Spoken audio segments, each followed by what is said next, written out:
Imagine being summoned to another world as a hero and mocked when given a skill no one has ever heard of. So you choose to live out your days in peace, but your online grocery skill is more capable than it seems, naturally drawing unwanted attention from the strongest beings that roam and govern this new world.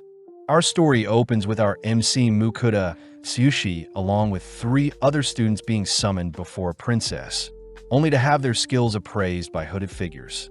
Kaido Saito is appraised to be a holy sword wielder, whilst Kanon Uno and Ryo Yoshida possess sacred magic along with multiple elemental affinities. The princess begs the heroes to save their kingdom of VIDZ, but as the hooded figure scans Muta's stats, he's revealed to be a 27-year-old salaryman with the skill Online Grocery. Immediately, Mukuda hears that his unique skill has never been heard of before, ostracized as it seems the 3 other heroes are far more overpowered than himself. With everyone brought before the kingdom's king, they all learn about the Demon King invading the VIDZ kingdom, prompting the king himself to ask for the heroes' help, and in exchange they'll be sent home once their duty is done.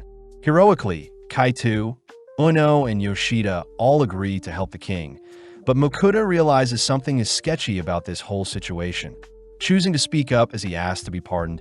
That way he can live a peaceful life away from this drama.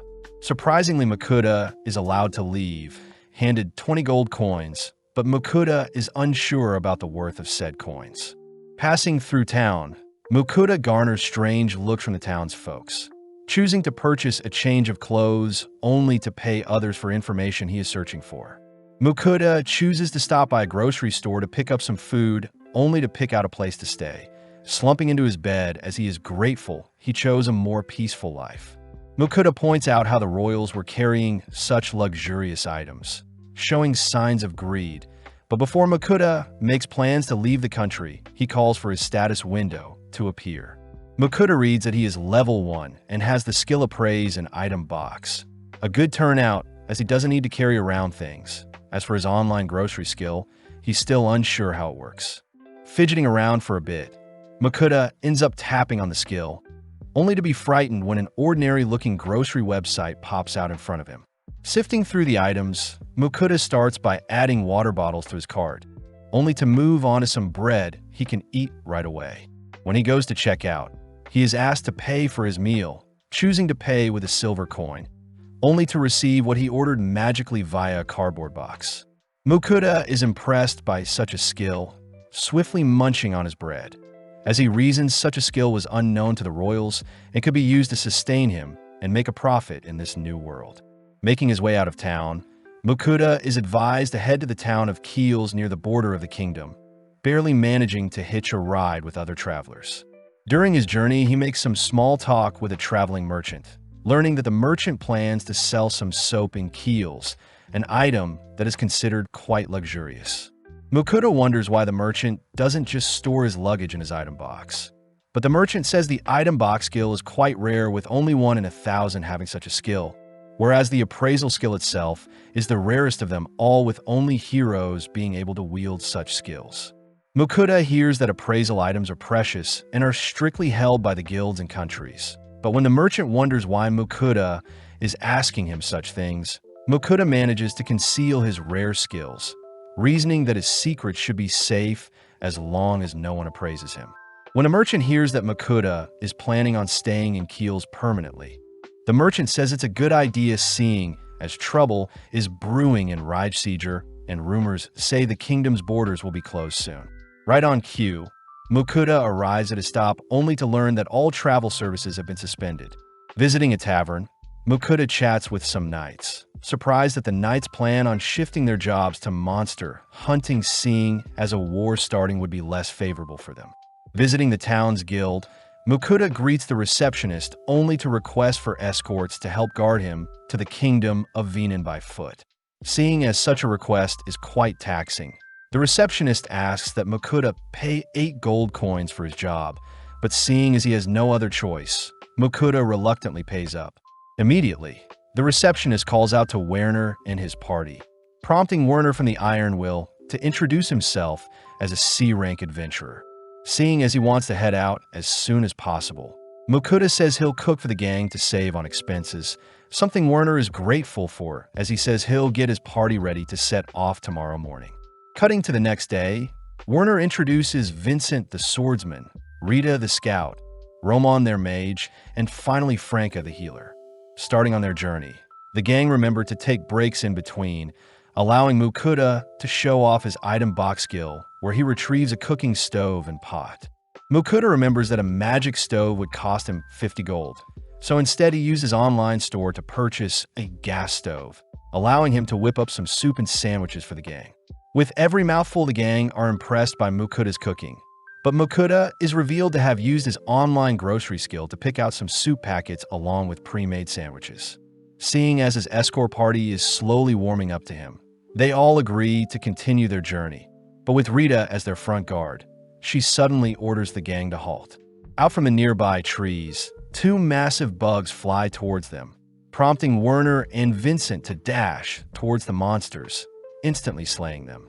As Franca heals the party, Rita is seen reporting sightings of a red boar up ahead, but with Ramon's help, they escort the boar directly towards them.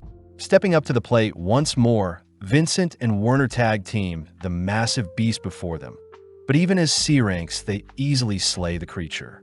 Harvesting the creature's flesh, the gang reasoned they can sell the hide and fangs of the boar for a good price. As for the flesh, Mukuda offers to store them in his item box. With the sun setting, the gang gather around Mukuda's cooking, all choosing to turn their backs to allow Mukuda to cook comfortably. Mukuda decides to combine the harvested bacon with some vegetables, topping the meal off with some sausages only to serve the meal with some bread. Seeing everyone scoffing down his warm stew, Mukuda is relieved they enjoy his cooking. But when Mukuda serves up a second round, he wonders why the others are so impressed by his simple cooking. Mukuda chooses to appraise the other's stats, speechless upon discovering Rita has outrageous stats for someone of her stature. Suspecting something, Mukuda appraises the stew he made, realizing the food items he brought using the online grocery store are giving his party MP and strength boost, a horrifying discovery, as such a skill can become dangerous in the wrong hands. Choosing to keep his discovery a secret, we pan out to see a mysterious creature stalking our party from the bushes. Continuing their journey the next day, they make substantial progress towards the Venan Kingdom, all reasoning that it'll be 2 to 3 days left until they'll part ways. But seeing as night has fallen, they all prioritize setting up camp. Heading off on his own, Mukuda takes out some of the harvest boar meat, first slicing them into pieces only to marinate them in some ginger sauce he purchased online. Next, Mukuda finally chops up some cabbage, only to retrieve his gas stove, beginning to fry the marinated pork, but the sheer smell of the pork draws in the attention of the onlookers. Serving up the ginger-marinated pork alongside the cabbage, the gang are instantly blown away by the succulent flavors that fills their mouths with each bite. But as Mukuda goes into the logistics of his cooking, Werner begins to quiver, pointing out the monstrous creature that has snuck up on them. The creature demands to be fed, forcing Mukuda to feed it some of the marinated pork, but seeing as the monster's hunger is yet to be satiated, Mukuda rushes off to cook some more. Batch after batch, Mukuda hastily feeds the creature, finally able to satisfy its hunger only after he's exhausted his supplies. Having taken a liking to Mukuda, the monster agrees to form a contract with Mukuda, making it his familiar, and seeing as he doesn't have a choice, Mukuda reluctantly agrees, turning white when he hears the monster demand to be fed 3 times a day. The monster says they must be given a name, refusing to accept an ordinary name, but seeing as the monster is a Finrer, Mukuda settles for Fel. Proceeding the next day, the gang gets some horrified looks, especially since Fel is nonchalantly trotting alongside them. Plus, in the past, a Finrer destroyed the entire country. Werner says Fel is guaranteed to draw attention from Venan's higher-ups, but Mukuda panics, seeing as he doesn't want to draw attention to himself. As the gang set up for lunch, Mukuda realizes they're running low on the boar meat they harvested, demanding that Fel go hunt for more meat, seeing as Fel requested that every meal contain meat. Fel admits that's a reasonable request, immediately dashing off to hunt down some prey. But in the meantime, Mukuda is praised for managing to command around the powerful Fenrir. At that moment, Fel returns with the corpse of a rock bird, a B-rank monster that Werner admits even their party couldn't take out. With the gang helping to extract the bird's flesh, Mokuda retrieves some teriyaki sauce, choosing to fry up the bird meat alongside the sauce only to serve it alongside some onion soup. Mokuda chooses to serve his party first, choosing to spend the rest of the time cooking and feeding Fel, ultimately using up the entirety of the rock bird. Having finally made it to the border of Kingdom Venin, Mokuda notices the kingdom's knights rallying outside the border, realizing that it's due to Fel's presence. Werner offers to speak with the knights, heading first towards the border, only for the rest of the gang to follow suit, ultimately greeted by Edgar, the captain of the knights. Edgar demands to know what Fel's intentions of entering the kingdom are, but Fel simply utters that it is Mokuda's familiar and it has no reason to harm the kingdom of Venin. Seeing as Fel is quite tamed, Edgar permits the gang to cross their border, but gets intrigued seeing the legendary Fenrir listen to Mokuda so willingly. Entering the checking station, Mokuda realizes he doesn't have a guild card, so he is forced to pay to enter, but regardless, Mokuda is just relieved to have made it to his destination.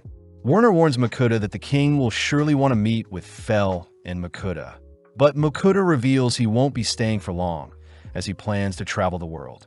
Werner suggests that Mokuda apply at the Adventurers or Merchant Guild to ensure he can cross into any country without needing to pay a tax like earlier. Mokuda reasons that the Merchant Guild is best for him since he can sell the items he cooks for a profit, but the gang remind Mokuda that the Adventurers Guild can help carve up the monsters Fel catches, and Mokuda can still make a profit from the monster droppings. Seeing Mokuda conflicted, the gang reveal that Mokuda can apply to be both a merchant and adventurer, all heading towards the town's guild, but during the process Mokuda pays another tax to enter into the town. Out of nowhere, Mokuda is greeted by Edmund, a servant of Margrave Lindell, swiftly inviting Mokuda and Fel to meet his master. Mokuda hesitates to accept, but Edmund is very persistent, forcing Fel to step in, declaring that it knows Edmund and his master are after its powers. Fel successfully scares away Edmund, leading Werner to explain that nobles are only after status and power, plus the Margraves won't have enough manpower to force Fel into submission. Fel mentions how the ancient dragon it fought 400 years ago was the only creature worthy of its time, but seeing as their escort job is finished, Werner asks for Mokuda's signature to confirm they finished their task. Mokuda realizes he can read and write, a feature of being a hero, but just like that, Mokuda part ways with the others who are heading to the Adventurers Guild. Mokuda and Fel choose to visit the Merchants Guild, entering the building only to draw the attention of everyone in the room. But regardless, Mokuda greets the receptionist Michaela, asking to register as a merchant. Michaela gets to work explaining that the Merchants Guild isn't owned by any country and is composed of 5 ranks, with one's yearly fee, business type, and overall operation size determining said rank. Mokuda says he plans on traveling and opening food stalls where he pleases, something that classifies Mokuda into the lowest rank of iron. With Mokuda finally registered and given his merchant's card, he confirms that the guild buys monster drops. But first, Mokuda checks into his inn, showing off the stable Fel will have to stay in for the night. With it getting late, Mokuda gets started on dinner, piling up some meat for Fel only to wonder how he can satisfy his craving for rice. Mokuda chooses to invest in another stove to cook the rice, all whilst grilling the steaks in a separate pan, intentionally keeping them quite rare, just how Fel likes its meat. Topping the steak with some soy sauce, Fel instantly gobbles up the meat, demanding more, but Mokuda chooses to switch out the sauces to see which combination Fel prefers. After feeding Fel, Mokuda gets excited seeing as his rice is finally ready, carefully scooping out a bowl of rice only to top it with some steak and sauce, immediately devouring the meal. With Fel helping to clean up any leftover food, Mokuda is seen leaping into bed, but remembers to prepare the items he plans to sell the next day. Heading to the Merchants Guild the next day, Mokuda shows off the items he plans to sell, but Michaela gets shocked upon inspecting the items, quickly asking Mokuda to follow her to a separate room. Introduced to the Guildmaster, the Guildmaster reveals that the salt and pepper Mokuda plans on selling is so valuable it could be a gift for royals. The guildmaster asks to personally purchase the item, offering up 4 gold coins for the salt and 10 gold coins for the pepper, piquing Mukuda's interest as he purchased the salt and pepper for a measly 5 copper coins, each from his online store. Mukuda remembers that pepper used to be as valuable as gold in the past, but seeing Mukuda deep in thought, the guildmaster mistakes it for hesitation, choosing to offer up 17 gold for both the salt and pepper. With Mukuda accepting the purchase, he reasons he shouldn't exploit such a trade too often, heading outside only to direct his attention to the Adventurers Guild. Mukuda is greeted by Bianca, the guild's receptionist, who hands Mukuda a form to fill out for his guild membership, paying no attention to Mukuda, only to toss him his guild card once the paperwork is done. Seeing Bianca brush him off, Mukuda asks for an explanation on how the rank and quest systems work, prompting Bianca to reluctantly utter that adventures all start at J rank and the highest attainable rank is S rank.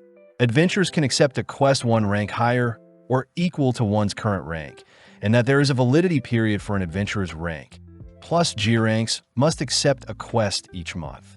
Viewing the quest board, Mukuda reasons he should get started on a herb gathering quest. But first, Mukuda whips up some more steak for Fel. Mukuda gets curious as to how strong Fel truly is, using his appraisal skill on the beast, only to be speechless seeing Fel's maxed out stats.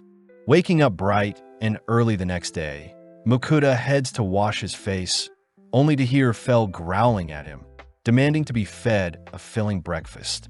Putting together a quick breakfast, Mukuda and Fel head out for their herb gathering quest, reasoning that Mukuda himself should gather some herb whilst Fel hunts for their next meal. Fel suddenly detects monsters roaming nearby, swiftly casting a protective barrier to ensure its master's safety, only to part ways as Fel rushes to hunt down some monsters. Taking out the quest, Mukuda sees that he needs to gather Caillou and Maj grass, using his appraisal on the nearby field only to see that there is only weeds growing nearby. Heading a little deeper, Mukuda successfully hunts down both Caillou and Maj grass, reasoning he should take back some extra just to be safe. Seeing as his quest is already finished, Mukuda gets started on lunch, using his online store to purchase some beef, pork, meat sauce, and pasta. Mukuda first dices and sauté the onions, only to add the meats and sauce, but suddenly Fel returns with another rock bird. Fel mentions that it hunted other prey and left it nearby, but for now Mukuda focuses on boiling and salting the pasta, serving the pasta and the sauce only to top off the dish with some Parmesan cheese and parsley. Inspecting the dish, Fel is skeptical at the vine-looking dish, but with a single slurp, Fel begins to devour the spaghetti dish before him. Mukuda is glad he can still enjoy the foods he loved in his original world, suddenly bursting out laughing when he sees Fel is all dirty from shoving its face in the meat dish. Finally heading to inspect Fel's other prey, Mukuda scans the monster corpses, realizing that Fel has brought back a giant deer, black serpent, and murderous grizzly only to store them away in his item box. Mukuda does notice that Fel has brought back some orcs, skeptical if they're edible, but Fel reassures Mukuda that humans eat orcs all the time. Seeing as everything is done, Fel offers to give Mukuda a ride back into town, instantly dashing through the forest and towards town, but Fel's sheer speed almost knocks out Mukuda. Back inside the guild, Bianca is impressed that a G rank managed to gather so many herbs, handing Mukuda the pay for the quest along with the excess herbs he picked. Before Bianca leaves, Mukuda mentions how he would like to sell some monsters his familiar had hunted down, but Bianca is clearly too distracted adoring how fluffy Fel looks. Bianca points Mukuda to the guild's butcher, but upon learning that Mukuda has quite a heap of monster corpses he needs to sell, the butcher asks Mukuda to follow him out back. The butcher is glad to have finally met Mukuda, mentioning how there were rumors of him around town, but when Mukuda shows off the A rank and B rank monsters Fel slaughtered, the butcher becomes speechless. Mukuda says he needs to harvest the meat from all of the corpses, something the butcher says he'll have ready by tomorrow. But seeing as Fel is getting hungry, the butcher agrees to harvest an orc first. With a slab of pork in front of him, Mukuda says he'll use the parsley and Parmesan cheese from earlier, first slicing up the pork only to pound it thinner, covering it with an egg flour mixture and finally frying in the pan. Mukuda chooses to add parsley and cheese to the dish, serving up 2 styles of pork piccata along with any leftover sauces. As our duo devour the meal, we see Mukuda returning to the butcher the next day, amazed the man was able to separate everything in a single day. The butcher also hands Mukuda his pay for the monster droppings, frightening Mukuda when he learns his payment is 202 gold coins. The butcher says the orc testicles, boar skin, and monster fangs are ultimately what yielded such a high payout, plus A rank and stronger monsters drop magic stones. Mukuda is grateful to the butcher for teaching him such things, hearing that the butcher used to be an adventurer and that Mukuda could probably get away with calling Fel a great wolf instead of a Fenrir to attract less attention.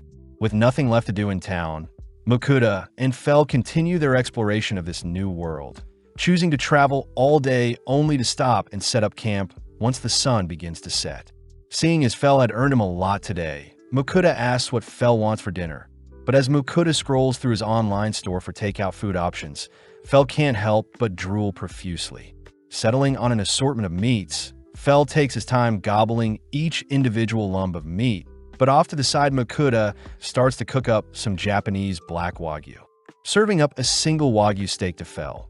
Fel is quite disappointed at his portion size, but upon tasting the steak, Fel can't help but admire the sheer tenderness the way the wagyu feels in its mouth. Mukuda hears that since monsters roam the world, there is no need to raise or domesticate animals. But as the duo wrap up their well-earned meal for the night, Fel is seen all fired up, noting how Mukuda's meal is giving it extra strength that could even rival the ancient dragon and its sworn rival. Curious, Mukuda appraises Fel's stats, shocked to see his food has buffed all of Fel's stats by 50%. Too restless, Fel swiftly casts another barrier to protect Mukuda whilst it's gone, speeding off into the night only to leave Mukuda to set up his sleeping bed for the night. Happily tucking himself in as Fel's barrier is putting him at ease. With Mukuda fast asleep, we see Fel encountering a rock bird only to take it down with a single swipe. Up next, a giant deer catches Fel's attention, but a single lightning spell dispatches the deer. Noticing a swarm of orcs nearby, Fel leaps into the epicenter of the gathering, immediately wiping out the horde with a torrential wind spell, only to notice an orc general appear. Sadly, the orc general's movements are far too slow, allowing Fel to slay it with a single swipe, but suddenly a chimera appears. Having just gotten started, Fel's roar sounds throughout the night, and by daytime Mukuda is in disbelief seeing all the monsters Fel had slain whilst he was sleeping. Hearing that Fel was able to take down a chimera with a single attack, Mukuda declares that the black wagyu will be removed from their meals moving forwards, especially since it gave Fel too great of a buff. In the coming days, we see Mukuda cook up a cockatrice with some soy sauce and lemon glaze, sitting down to enjoy a sandwich only to ask how Fel hunts. Fel says he uses mainly his teeth and claws, and only uses magic to eliminate weaker creatures, mostly wind magic, seeing as Fel had been blessed by the goddess Ninrir. Mukuda wonders if he can use magic too, opening up his system terminal only to confirm that he has a magic stat, but wonders how he can cast his first spell. Fel says you only need to think of casting a spell to use magic, but Mukuda says a genius like Fel won't be able to teach him, choosing instead to picture a fireball, but when Mukuda tries casting a spell, nothing happens. Seeing Mukuda embarrassed, Fel says Mukuda must allow magic to flow through his body first, asking Mukuda to touch its fur to feel the sensation of magic flowing through him, only to ask Mukuda to replicate the feeling himself. Setting up a can, Mukuda conjures a mini fireball, but his cast strength is far too pathetic to strike the target. Fel suggests that they engage in actual monster combat to help Mukuda grow, but upon seeing Mukuda wimping out, Fel drags Mukuda deeper into the forest. Discovering some goblins, Fel asks Mukuda to attack them, but Mukuda fears that the goblin swarm will be too much for him. Annoyed, Fel howls, drawing the goblins' attention towards Mukuda, who hurriedly flees. Running alongside Mukuda, Fel instructs Mukuda to continuously cast spells to survive only to leave for now, as Fell wants to hunt monsters as well. Seeing no other way out, Mokuda manages to fire off 2 fireballs, but accidentally trips over a rock when he gets too distracted. With the horde now pouncing on Mokuda, Mokuda is suddenly protected by the barrier Fell had casted earlier, and seeing as he still needs to fight off the goblins, Mokuda lets rip several more fireballs. With only a few remaining, Mokuda musters his remaining strength to cast a final greater fireball, but having no strength left, Mokuda collapses to the ground. As the remaining goblins approach Mokuda, Fell arrives intercepting the goblins, but as Mokuda finally falls unconscious, he awakens later that night angry at Fell for putting him through that experience. Fell says Mokuda should be thankful since Mokuda can now use magic. Plus, Fell says he can detect Mokuda's level has risen, something Mokuda confirms as he is now level 3 with the fire magic unlocked. As a gift, Fell shows off a Goblin King he has hunted, and even though goblin flesh is not edible, Fell says Mokuda can still cash in the magic stone the goblin has. Fell says he wants to be rewarded with a meal, hinting at the fact that a Wagyu steak may suffice, but Mokuda says he won't be serving Wagyu anytime soon, especially since Fell was too energetic afterwards. When Mokuda prepares to start cooking, he suddenly collapses onto his knees once more, declaring that they'll have to buy stuff online for their dinner, seeing as he's too tired. Served up a massive plate of dessert buns. Fell watches as Mokuda nibbles on a melon bun, following his lead as he too devours his platter of desserts. As Mokuda serves up seconds, he warns Fell not to eat too many sweets or he'll become sick, but Fell says his blessing from the goddess Ninrir makes him immune to any poisons of debuffs. Mokuda can't help but get jealous, screaming out into the night sky to be blessed as well, all whilst a mysterious being listens to Mokuda's pleas. Reaching their next town, Mokuda is cornered by some knights who are threatened by Fell, but luckily Mokuda's guild card calms down the knights, seeing as Fell is registered as Mokuda's familiar. Fell gets annoyed when others call him a great wolf, using telepathy to communicate with Mokuda, seeing as they are master and slave technically. One of the knights reminds Mokuda that he is responsible for any damages Fell may inflict, but as the duo head through town, they reason they should find a map to see where they're heading next. Checking into the Elmira's Inn, Mokuda asks Fell to wait for him only to leave Fell with some snacks so he doesn't run off. Visiting the town's bookstore, Mokuda stumbles onto a book that teaches basic magic, only to be shocked to hear the book will cost 7 gold coins, especially since paper is quite rare in this world. As for a world map, Mokuda hears that such an item is considered a nationally restricted item, ultimately forced to leave empty-handed. Having failed to learn anything from the town's library as well, Mokuda returns to a starving Fell, annoyed to hear that Fell wants to be fed. Seeing as they need food quickly, Mokuda chooses to purchase some yakitori and tonkatsu from his online store, pleasing Fell as they resemble the boar and rock bird they ate previously. Needing to eat himself, Mokuda ends up steaming some rice, only to enjoy it with some leftover pork cutlets and dipping sauce, all whilst Fell drools over the meal. Exploring town the next day, Mokuda stumbles into a bar only to approach some men to ask them a few questions. When the men refuse, Mokuda buys them a few drinks, cheering up the mood as they gladly invite Mokuda to sit down. Mokuda starts by uttering that he traveled from the kingdom of Rager and it's his first time in the kingdom of Venin. But immediately, the men mention how the kingdom of Rager has started several wars in an attempt to claim more land once the new king took over. Mokuda hears that the kingdom of Ermin and the kingdom of Leonhard in the east are safe places. Plus, there are dungeons for adventurers to explore. Mokuda is grateful for the information, but voices how upsetting it is he has yet to find a map. Coincidentally, the men before him reveal a map of their own, having obtained it from a fellow adventurer. The men offer to pass it down to Mokuda, seeing as they've already memorized it, even agreeing to sell it to Mokuda for a measly gold coin. Unable to pass up the opportunity, Mokuda agrees to buy the map. But as the men leave, the remaining people in the bar laugh at Mokuda, revealing that the map he bought could have easily been purchased at the guild for a single silver coin. Taking the hit and learning from the loss, Mokuda and Fell continue on feet eastwards to the country next to the sea, a location that should house sea serpents and krakens. In the realm of gods, we see Ninrir wondering why Fel had contracted with a human, continuing to monitor Fel and Makuta. Back with our duo, we see Fel speeding past a forest, only to arrive near the sea. Fel says he's fiending for some seafood, nonchalantly approaching the body of water only to unleash a devastating lightning spell that slays countless fish. Fel says Makuta is free to collect as many fish as he needs, and the remainder should return back to normal after their paralysis wears off. Getting to work, Makuta starts off by collecting some violet trouts, only to encounter a bigger-looking king trout. But when Fel asks Makuta to retrieve a purple-looking fish, Makuta appraises it to be a poisonous lake fish.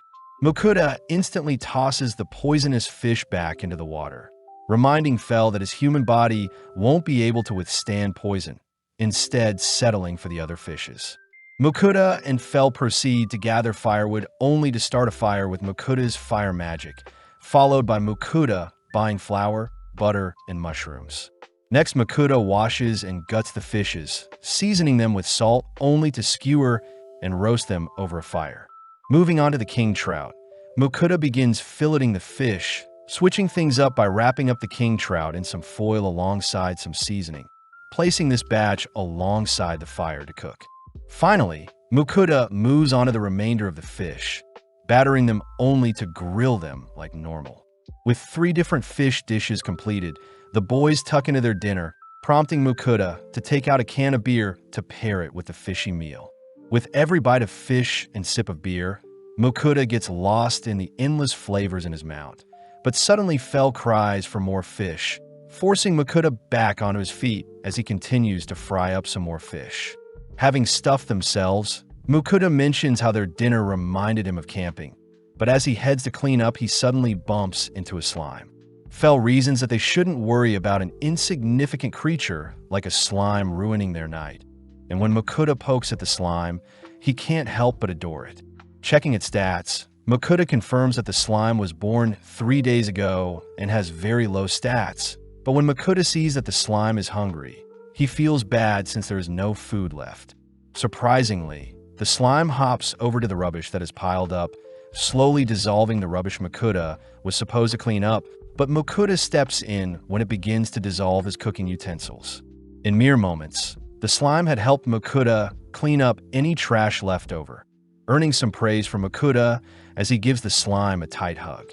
Fel reveals that the affection Makuta just showed the slime created a contract with it, and now the slime is Makuta's familiar, something Makuta confirms when he checks his status window. With a new companion added, Makuta gives the slime the name of Sway, cutting to a few days later where Makuta is training his earth magic, having discovered recently he had an affinity for it. Seeing Makuta's slow progression, Fel offers to find more monsters to challenge Makuta's growth, but Makuta blatantly refuses, instead sitting down for a break alongside Sway. Makuta notes how big Sway has grown, having progressed from level 1 to 8 in 3 days. Strange since Sway has only been eating the trash that's been piling up. Seeing as everyone is getting hungry, Makuta quickly whips together some miso stir-fried orc meat atop some rice and lettuce, something Fel instantly gobbles up. Makuta had made extra, so Sway could eat with them, all 3 sitting down to appreciate the salty and tender dish. As Fel and Sway dust off their plates, they both ask for seconds, only to cut to later that night where our trio are stuffed. Checking Sway's stats, Makuta confirms that his cooked meals give temporary buffs, adoring Sway as it helps clean off the dirty dishes and bowls left over from his cooking, reminding Makuta that they should celebrate Sway's first meal. Makuta chooses to prepare some red bean buns and hot tea for everyone, a food that makes Fel crave desserts more and is an item that makes Sway hop around gleefully. The next day, Fel is seen staring off into the distance only to wake Makuta up as they need to discuss something serious. Fel reveals that Ninrir had sent him a divine message last night, uttering that Ninrir is willing to bless Makuta if he offers up a payment of sweets every week. Although Makuta is confused, Fel continues by stating that the blessing Makuta will receive is a minor blessing that can still grant immunity to most illnesses, but instant death and powerful curses are still a threat. Luckily, such a blessing will boost Makuda's magic capabilities, but Fell emphasizes that Makuda needs to offer up sweets once every week, annoying Makuda as it's obvious that Ninrir clearly just likes sweets. As Makuda accepts such a deal, he wonders how he can send his offering to Ninrir, hearing that any item can be made into an altar as long as Makuda means what he is praying for. The final thing Fell mentions is that the first offering must contain certain dessert breads, but seeing as there is no reason to refuse, Makuda prepares the breads alongside some coffee. With his hands clasped, Makuda offers up the food items to Ninrir. Watching the food items vanish, and in exchange Makuda receives a minor blessing from the goddess. Following Ninri, she is seen quivering, having finally received the dessert breads she had been watching our trio eat. With a single bite, Ninrir is overjoyed by the delectable treat, even flushing down the scrumptious treats with the coffee Makuda sent only to continue to stuff her face with the other sweets. Getting back to training, Makuda tries out one of his rock spells, amazed to see that Ninrir's blessing has improved his strength and control over his magic. Additionally, Sway has reached level 13, motivating Makuda to work harder and get stronger. But after a few hours of training, Makuda decides to refuel with some sweets. Combining some chocolate with some coffee, Makuda shares his meal with Sway, both awaiting Fell's return.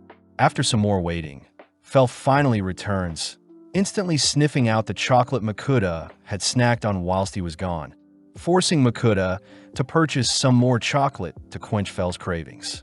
To make things worse, Ninrir telepathically orders for Makuda to send her some chocolate as well, shyly uttering that she had already finished the sweets he sent her, so she needs some more.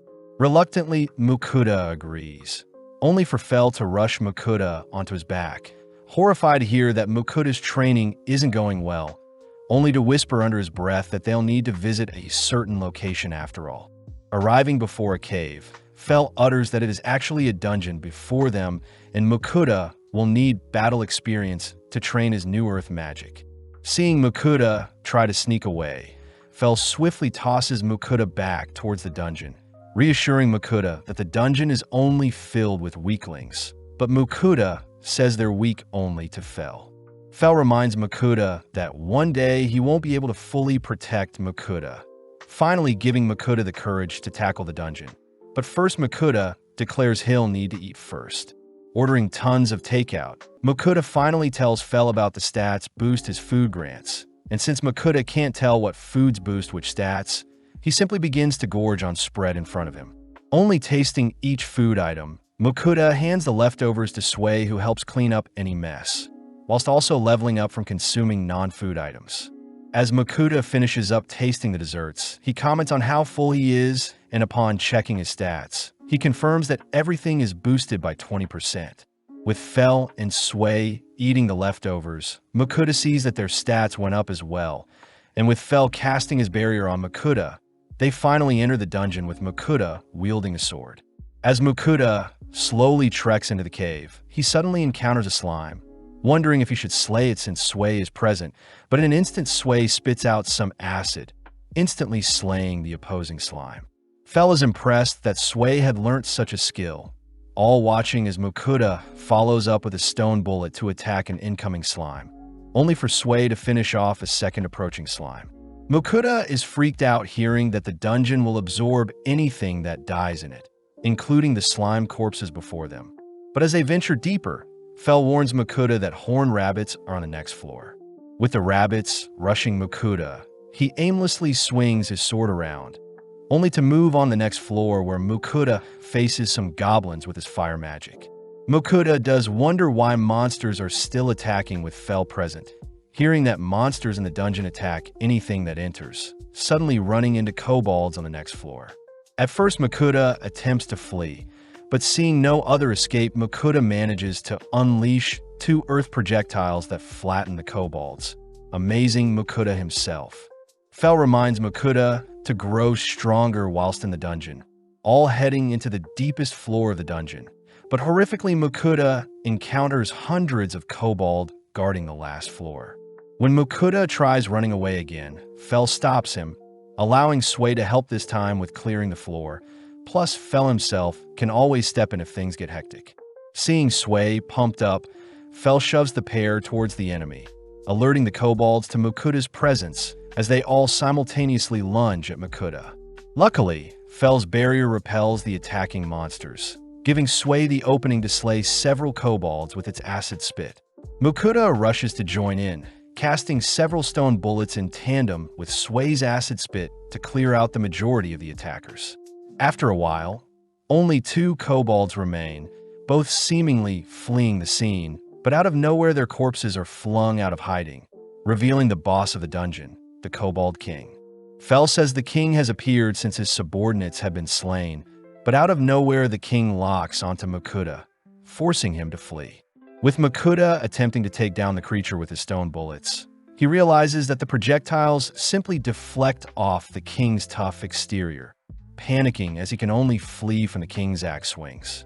To make things worse, Fel mentions how his barrier won't completely protect Mukuda, forcing Mukuda to steal his resolve as he conjures a far greater stone bullet than the rest, managing to strike the king directly in the head. With the Kobold King's head recoiling, it suddenly recovers, opting to use its claws to attack Mukuda, but before Mukuda can retaliate, he suddenly feels dizzy, having exhausted his mana. Left wide open, Mukuda is once again saved by Fel's barrier, realizing that Fel was lying to force Mukuda to grow. With the Kobold King fixated on breaching Fel's barrier, Sway fires off a beam of acid, instantly disintegrating the creature. But before Mukuda faints from fatigue, he notices Sway glowing. Back outside, Mukuda awakens from his slumber, reassuring Sway that he's fine, but strangely enough, Sway can now communicate with him. Mukuda pulls Sway in for a hug, checking her stats only to see that she's evolved from a baby slime to a slime, explaining why Sway was glowing earlier. To top things off, Sway is already level 7 after her levels reset. As for Mukuda, he is officially level 7 with Earth Magic as a new skill, but sadly he is still weaker than Sway. Mukuda hears that Fel left a while ago, but in the meantime Mukuda wonders if Sway is a rare breed for her kind, but right on cue Fel returns. Mukuda realizes Fel went out to hunt and eat since he got hungry. Still annoyed, Fel lied to him about his barrier breaking, but Mukuda is grateful since Fel pushed him out of his comfort zone. Seeing as everyone is hungry, Mukuda browses the online store to pick up some eggs, fish stock, soy sauce, and rice, only to begin cutting up some onions and rockbird. Next, Mukuda simmers the ingredients in a broth base, only to top everything off with some eggs, adding the mixture to some rice to reveal a rice bowl. As our trio devour the well-earned meal, they choose to rest up afterwards, but Mukuda suddenly bursts out laughing hearing Sway call Fel her uncle. Since Sway is only 14 days old and Fel is 1,000 years old, it makes sense, but feeling embarrassed, Fel roars, demanding to be addressed simply as Fel. Scared, Sway begins to shiver and cry, leaping into Mukuda's arms as he teases Fel for being mean. Giving in, Fel permits only Sway to address him as uncle, exciting Sway as it seems they've all grown closer. Entering into a domain filled with orthros and griffins, Fel declares they'll be charging right through instead of going around to save on time. But Mukuda says those monsters are considered boss-level threats. Fel reminds Mukuda that he can't be defeated, first running through the orthros territory, but within mere seconds our gang are swarmed by a pack of orthros. Although most of the orthros can recognize that Fel is stronger than them, a lone younger orthros chooses to challenge Fel, prompting Mukuda and Sway to run for cover. As the young orthros rushes Fel simply waves his paw, shooting a burst of wind magic that shreds the attacker. Fel gives the other orthros a chance to flee, all whilst Fel explains that technique he just used, but Mukuda is too busy admiring how cute Sway is for wanting to learn Fel's technique. At night, the gang set up camp, but when Mukuda heads to retrieve some water, he flinches at everything, fearing something may attack him. Fel says their earlier confrontation should have warned any attackers to stay away, and seeing as everyone is getting hungry, Mukuda heads to prepare the stoves. Mukuda asks Fel how much longer it'll take to arrive at their destination, shocked that they're only halfway and it'll probably take another 3 weeks to reach their end goal. Mukuda fears they'll run out of meat soon, choosing to retrieve some black serpent meat alongside a variety of other ingredients. Mukuda starts by trimming the flesh off the bone, only to dice up the serpent meat as if it were chicken. Mukuda then starts tossing the serpent meat with some seasoning and chili sauces, ultimately serving up some chili black serpent, relieved to see the serpent taste fine. With both Sway and Fel impatient, Mukuda rushes to feed his starving familiars, suddenly realizing that there are only scraps left over, as Mukuda settle for a sandwich filled with the leftover chili serpent. The next day, the gang enter into Griffin territory, but make a pit stop when Fel detects some rare healing mushrooms nearby. When eaten, the mushrooms can heal wounds or broken bones, and seeing as there is quite a lot of mushrooms present, Mukuda starts collecting them while Sway devours some. After a while, Sway is seen glowing again, but although Sway seems fine, Mukuda checks her stats to make sure. Surprisingly, Sway has learnt the skill of healing potion creation. A feature Fel suspects is due to Sway eating healing mushrooms, as slimes tend to evolve based on what it eats. Mukuda praises Sway for learning such a useful skill, asking Sway to try it out only to watch Sway oozing out a strange liquid. As Mukuda catches the liquid in a bottle, he inspects the substance only to see it is a high-quality liquid that can heal things from impending death. With Sway showing off other types of healing potions it can create, Fel admits that he has never seen such an intelligent and skilled slime like Sway before, something Mukuda celebrates as he hit the jackpot with Sway. In the next 3 days, the gang finally encounter their first griffin, but as the creature flies towards the gang, it suddenly greets Fel with its head hung low. The griffin begs Fel to duel it as it wants to become head of its pack, and seeing as the griffin is willing to give its life to prove itself, Fel accepts the duel. Off to the side, Mukuda asks that Fel not slay the griffin, but as the duel starts, the griffin leads with several slashes that Fel evades. Fel chooses to kick the griffin away, but the griffin simply sends out several feather projectiles, forcing Fel to dodge, all whilst creating a smoke screen in favor of the griffin. The griffin uses the smoke screen to dive in and out for attacks on Fel, but getting a little annoyed, Fel unleashes a tornado that clears the smoke, all whilst capturing the griffin in the eye of the storm. Mukuda screams for Fel to let the griffin live, forcing Fel to release the griffin from the tornado, but the griffin is too beaten up to move. Quickly, Mukuda and Sway heal the griffin with Sway's healing liquid, but seeing the griffin depressed, Mukuda points out that the griffin was able to land a hit onto Fel. Surprised it was able to harm the legendary Fenrir, the griffin roars, attracting its kind only to declare that it has become leader of its pack thanks to Fel. Before the griffin leads with its pack, it hands Mukuda one of its feathers, promising to not intervene with the gang moving forward. That night, Mukuda thanks Fel for clearing things up with the griffin, reasoning that he should use the rest of their meat to reward Fel.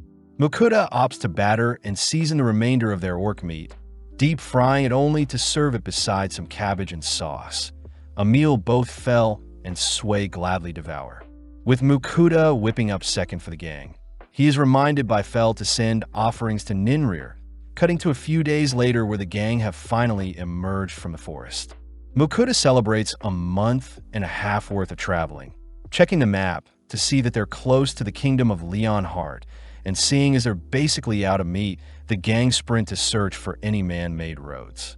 Off in the distance, Mukuda spots a caravan being attacked by bandits, ordering Fel to save them in exchange for a luxury meal later.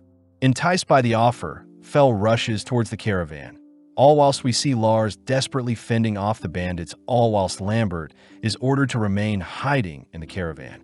Right on cue, Fel leaps into the air, drawing everyone's attention as he orders the bandits to freeze and relinquish their weapons. Overwhelmed by Fel's presence, the bandits give in, allowing the bandits to be tied up safely. Lambert introduces himself as the owner of the caravan, and Lars is the leader of the Phoenix Adventure Party that had been employed to escort Lambert, all grateful to Mukuda for saving them. Lambert mentions how they're heading to the city of Carolina, the northwestern city in the kingdom of Leonhardt, and seeing as it's convenient for them as well, Mokuda agrees to accompany everyone to the kingdom of Leonhardt. Traveling all day, Mokuda ends up hearing rumors from the guards that Fell is either a great wolf or a Fenrir, and that the rumors spread fast due to letters being exchanged via a magic teleportation tool. Mokuda ends up feeling bad for Fell since most nobles want to tame and use Fell for their own benefit. And to make things worse, Mokuda himself has a rare item box, appraisal skill, and even the online grocery skill, all things that will cause a massive stir if leaked. That night, everyone decides to set up camp for the night, but Fell reminds Mokuda he promised to serve him a luxury meal, forcing our trio to separate from the main group as he prepares to cook up some meat for everyone. Mokuda reports that only meat scraps are left, but wanting to make the most of the remaining meat, Mokuda ends up dicing up and battering the remaining meat only to deep fry them. Mokuda also uses up the sauces to season them, pleasing Sway as she gobbles down the meal. As for Fell, he can't help but devour the meat before him. As Mokuda continues to serve batch after batch, the scent from his cooking ultimately reaches the other men, drawing them towards his mini hideout as he's forced to serve them food as well. Now with the men joining in, Mokuda works overtime to please everyone, unable to save any for himself. Grateful for the meal, Lars and his men promise to protect Mokuda whilst they rest, only to glare at the bandits, ordering them to behave. When the bandits refuse to be quiet, Mokuda speaks up, reminding the bandits that Fell will rip them to shreds if they disrupt their beauty sleep. The next day, Mokuda finally arrives at Carolina, the 5th largest city in Leonhardt, a place where Lambert's family have been leather merchants for generations. Seeing as Lars is heading to the guild to report the bandits they captured, Mokuda promises to visit Lambert's store later, first accompanying Lars to the town's guild. Surprisingly, Mokuda learns that his G-rank license had been revoked since he hasn't accepted a quest for over a month, learning from Annette that most G-ranks try getting to F rank as soon as possible. That way he'll have a 3-month grace period between quests. Seeing as he won't make the same mistake twice, Mokuda asks to re-register his guild license, this time reporting that Sway is a new familiar he wants to register, but this only makes other adventurers mock him for taming a slime. Afterwards, Mokuda asks where he can submit the monsters he's collected, only for Lars to ask if he and his men can watch, curious as to what monsters Fell had slain. Seeing the massive monster pile, Lars and his men are speechless, but Mokuda continues to pile up the corpses, stopping just before he adds the Chimera corpse. Johan the Butcher is impressed to be given the chance to carve up so many corpses, but Mokuda asks if it's fine to have his monsters butcher in places other than the guild, but Johan advises against it since non-licensed butchers are sketchy. In mere moments, Johan perfectly extracts a portion of the red serpent's delicate skin, making Mokuda and Fell crave the taste of the serpent's meat. Lars suddenly realizes something, asking what meats were served to them last night. But upon hearing that Mokuda had served them A-rank and B-rank monsters, Lars and his men immediately apologize for stuffing themselves with such rare monster meat. Mokuda is surprised at first, but reassures the men it was fine, something Lars can't accept as he promises to assist Mokuda if anything arises in the future. Checking into the Griffin in that night, Mokuda reasons that he should reach F rank whilst he's in town, plus he needs the guild's butcher to help extract the meat for their adventures. Before Mokuda heads to sleep, Ninrir's voice reminds Mokuda to complete his weekly offerings, and seeing as there is a pudding and jelly sale in his online store, Mokuda offers up a variety of sweets to the goddess. The next morning, Mokuda checks out the quest board, learning that basic escort jobs are worth 1 point, herb gathering is worth 2 points, and goblin hunting will garner 3 points. Seeing as he needs 100 points to rank up, Mokuda estimates that it may take around 2 to 3 months, but Fell orders Mokuda to take all the goblin slaying quests to speed things up. As both boys argue using their telepathy, Fell gets an idea, managing to convince Sway to agree to hunt down some goblins, ultimately convincing Mokuda to take on a goblin hunting quest. Heading eastwards, the quest rewards 5 goblin kills with 3 silver coins and 3 points. a reasonable offer for hunting goblins. After a few minutes of searching, our trio stumble onto 3 goblins, but in mere moments, Sui shoots them down with her acid spit. Mukuta is thrown off when the quest requires Mukuta to slice off a goblin's ear as proof of a successful hunt, traumatizing Mukuta as he screams whilst harvesting the ears. Having made too much noise, another army of goblins approaches our trio, but Sui gets to work dispatching them one by one. Not satisfied, both Sui and Fel drag Mukuta toward the nearby goblin settlement, ultimately managing to rack up quite a few hundred goblin corpses. Moving on to harvesting the goblin ears, Mukuta wonders what they'll do with the remainder of the goblin bodies, fearing that it may attract other monsters or even create a dungeon itself. Fel reckons they should leave the corpses be and let nature do its magic, but Mukuta refuses, asking if Sui herself could melt down the bodies. Happily obliging, Sui ends up growing massively in size after cleaning up a fraction of the corpses, and when Mukuta checks Sui's stats, Mukuta sees that Sui has evolved into a big slime. Having gained the skill to proliferate, Sui shows off her skill to change size at will, splitting her body apart into smaller Suis only to begin dissolving the remainder of the goblin corpses. Mukuta is amazed by how overpowered Sui has gotten, but seeing as it's almost lunchtime, Mukuta declares they'll be having bread today. Changing things up, Mukuta purchases a variety of breads with savory fillings, intriguing Sui as she discovers different meats within each bread. As Fel tucks into the meal, Mukuta indulges in some coffee to wake himself up, a little disappointed that his plan to rank up slowly has been ruined, as the goblins they racked up in a single day have garnered him enough points to reach rank F already. Returning to the guild, Mukuta submits the horde of goblin ears he had collected, but this ends up causing a stir at the guild, stressing Mukuta out when the guild master himself asks to speak with Mukuta. Guided by a net out back, Willem the guild master greets Mukuta, grateful for Mukuta for taking out the goblin settlement near their town. Mukuta is shocked that Willem has deduced that Fel is indeed a Fenrir, but more importantly, Willem reads a message from the royal palace, informing Mukuta that the royals and nobles are aware of our trio's presence in their town, and that they'll leave Mukuta alone. Mukuta celebrates a happy accident, suddenly hearing that Willem is willing to promote Mukuta to a C rank, but Willem would like Mukuta to do him a couple favors. Mukuta fears that Willem has some devious quest lined up for him, but Willem corrects Mukuta, uttering that he actually needs Fel to take on some A rank and S rank quests for him. With Fel agreeing, Willem says there are a few quests that have been lying dormant for ages. Plus, Willem will ensure no one gets in Mukuta's way when taking on the quest. Seeing as it's the perfect time, Mukuta finally shows Willem and Johan the Chimera and Ortho's corpses he had been keeping a secret, reasoning that the 2 men would be trustworthy enough to deal with them. But Willem fears that he won't have enough money to pay for such valuable monster corpses. The men settle for butchering up the Blue Orc, an S-rank monster, and an Orc King, another borderline S-rank creature, both powerful beings that Fel was easily able to slay. Sui gets motivated to hunt down powerful monsters just like Fel, all whilst Willem tells Mukuta to come back once Johan finishes butchering up the monsters. Plus, he'll give Mukuta his C-rank license tomorrow as well. That night, Mukuta reasons they should switch things up from the normal fried food, opting to cook a meal with vegetables. Mukuta first boils some rock bird, only to have Sui help him shred the bird, only to finish the first meal by adding some sauce to the bird and vegetables. Next, Mukuta gets started on stir-frying a portion of the rock bird with some vegetables, ultimately serving up the dishes to Fel and Sui, all whilst indulging in a beer himself. Mukuta chooses to combine the dishes with bread, all dusting off the dishes as Mukuta voices how proud he is that Sui wasn't picky about what she was served.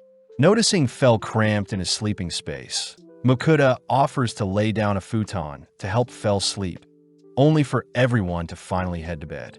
The next day, Mukuta heads to the guild to collect his guild license, amazed that a C-rank card is silver and that C-rank adventurers only need to complete a quest every 6 months. Finally, Willem shows off the payout Mukuta will be receiving for his monster corpses, first starting with 461 gold coins for the initial monster corpses with the red serpent. Next is 1,415 gold coins for the ogres in the second pile, and finally is the payment for clearing up the goblins and their settlement, totaling a final payout of 1,946 gold coins. Willem admits it's the biggest amount of money they've paid a single adventurer. Plus, Makuta knows he still has leftover fund for his other adventures, fearing that his 2,000 plus gold coins will draw in other attackers. Willem does remind Makuta that he still needs to take on 2 quests to keep up his end of the bargain, starting with hunting down a metal lizard along with a pack of bloody hornbulls. Willem asks that Makuta hunt the metal lizard first, as their nest is meant to be at the foot of the Pascal Mountain and will take a 2-day carriage ride to get there. The blue lizard definitely has a favorite food, but there are no documents on what it may be. Plus, the lizard is immune to most physical attacks due to its tough metal exterior. Makuta secretly utters that Fel had hunted one in the past, but moving on, Willem says the pack of bloody hornbulls are west of their location and are a current issue for newbie adventurers. Willem warns against the bull's dangerous pack size, but Fel can only think about all the beef they can eat, exciting the trio as the guild is willing to pay for half of the bulls they slay. Since they'll depart tomorrow, Makuta heads to visit Lambert, asking to purchase a new bag. Lambert gladly shows Makuta a few bags made from different animals at different price points. But Makuta says Sway will be the final decider, seeing as she'll be carried around in it. Surprised to see Sway pick out the cheapest bag made of leather. Browsing around the store, Makuta takes note of a belt that can store his sword, but it costs 6 gold coins. Next, Makuta spots a fancy coin purse for a single coin, only to be drawn to new boots as well.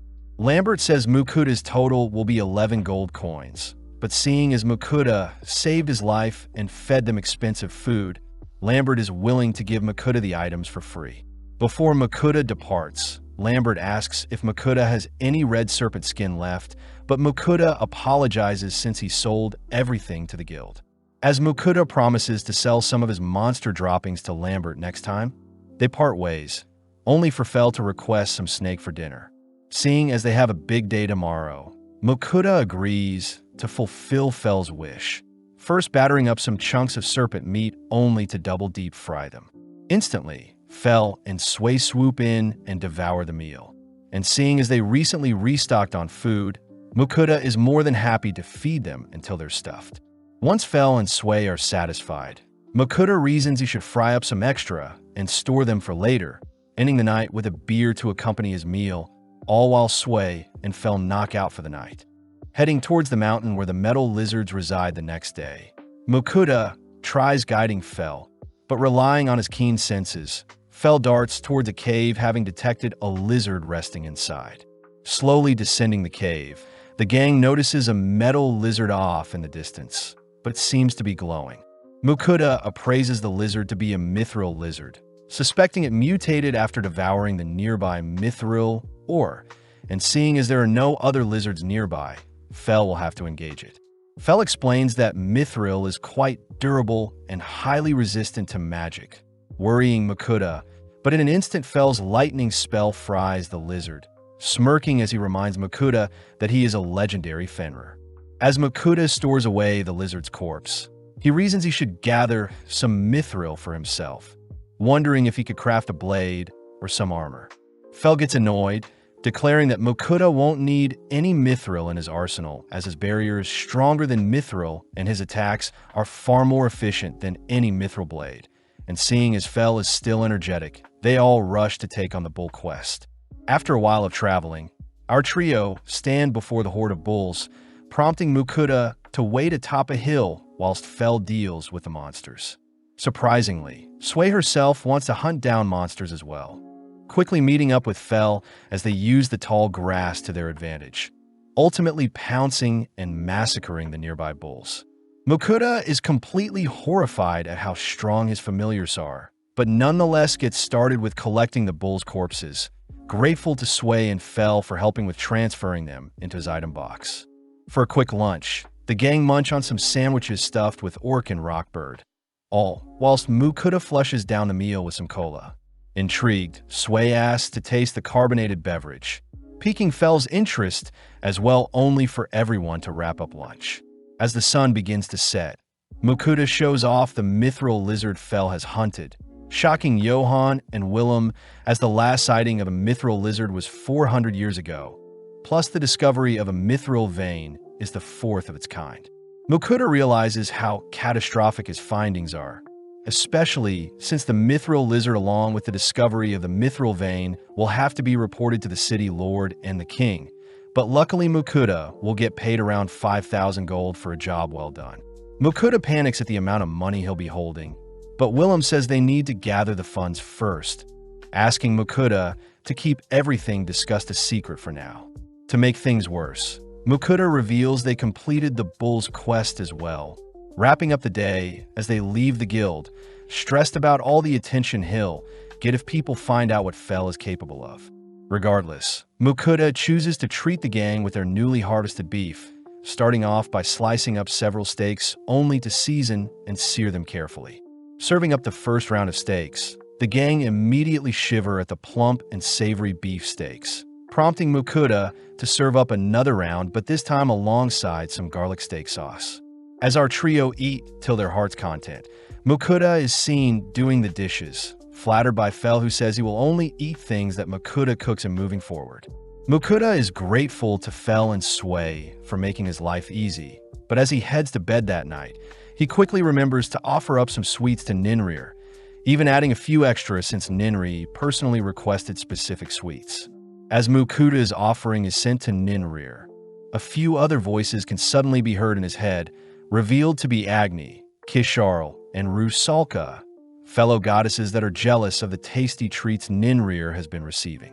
Ninrir says she is simply accepting offerings after blessing Mukuta, but when the other girls see that Ninrir had only given Mukuta a minor blessing, they offer to bless Mukuta in exchange for sweet offerings as well.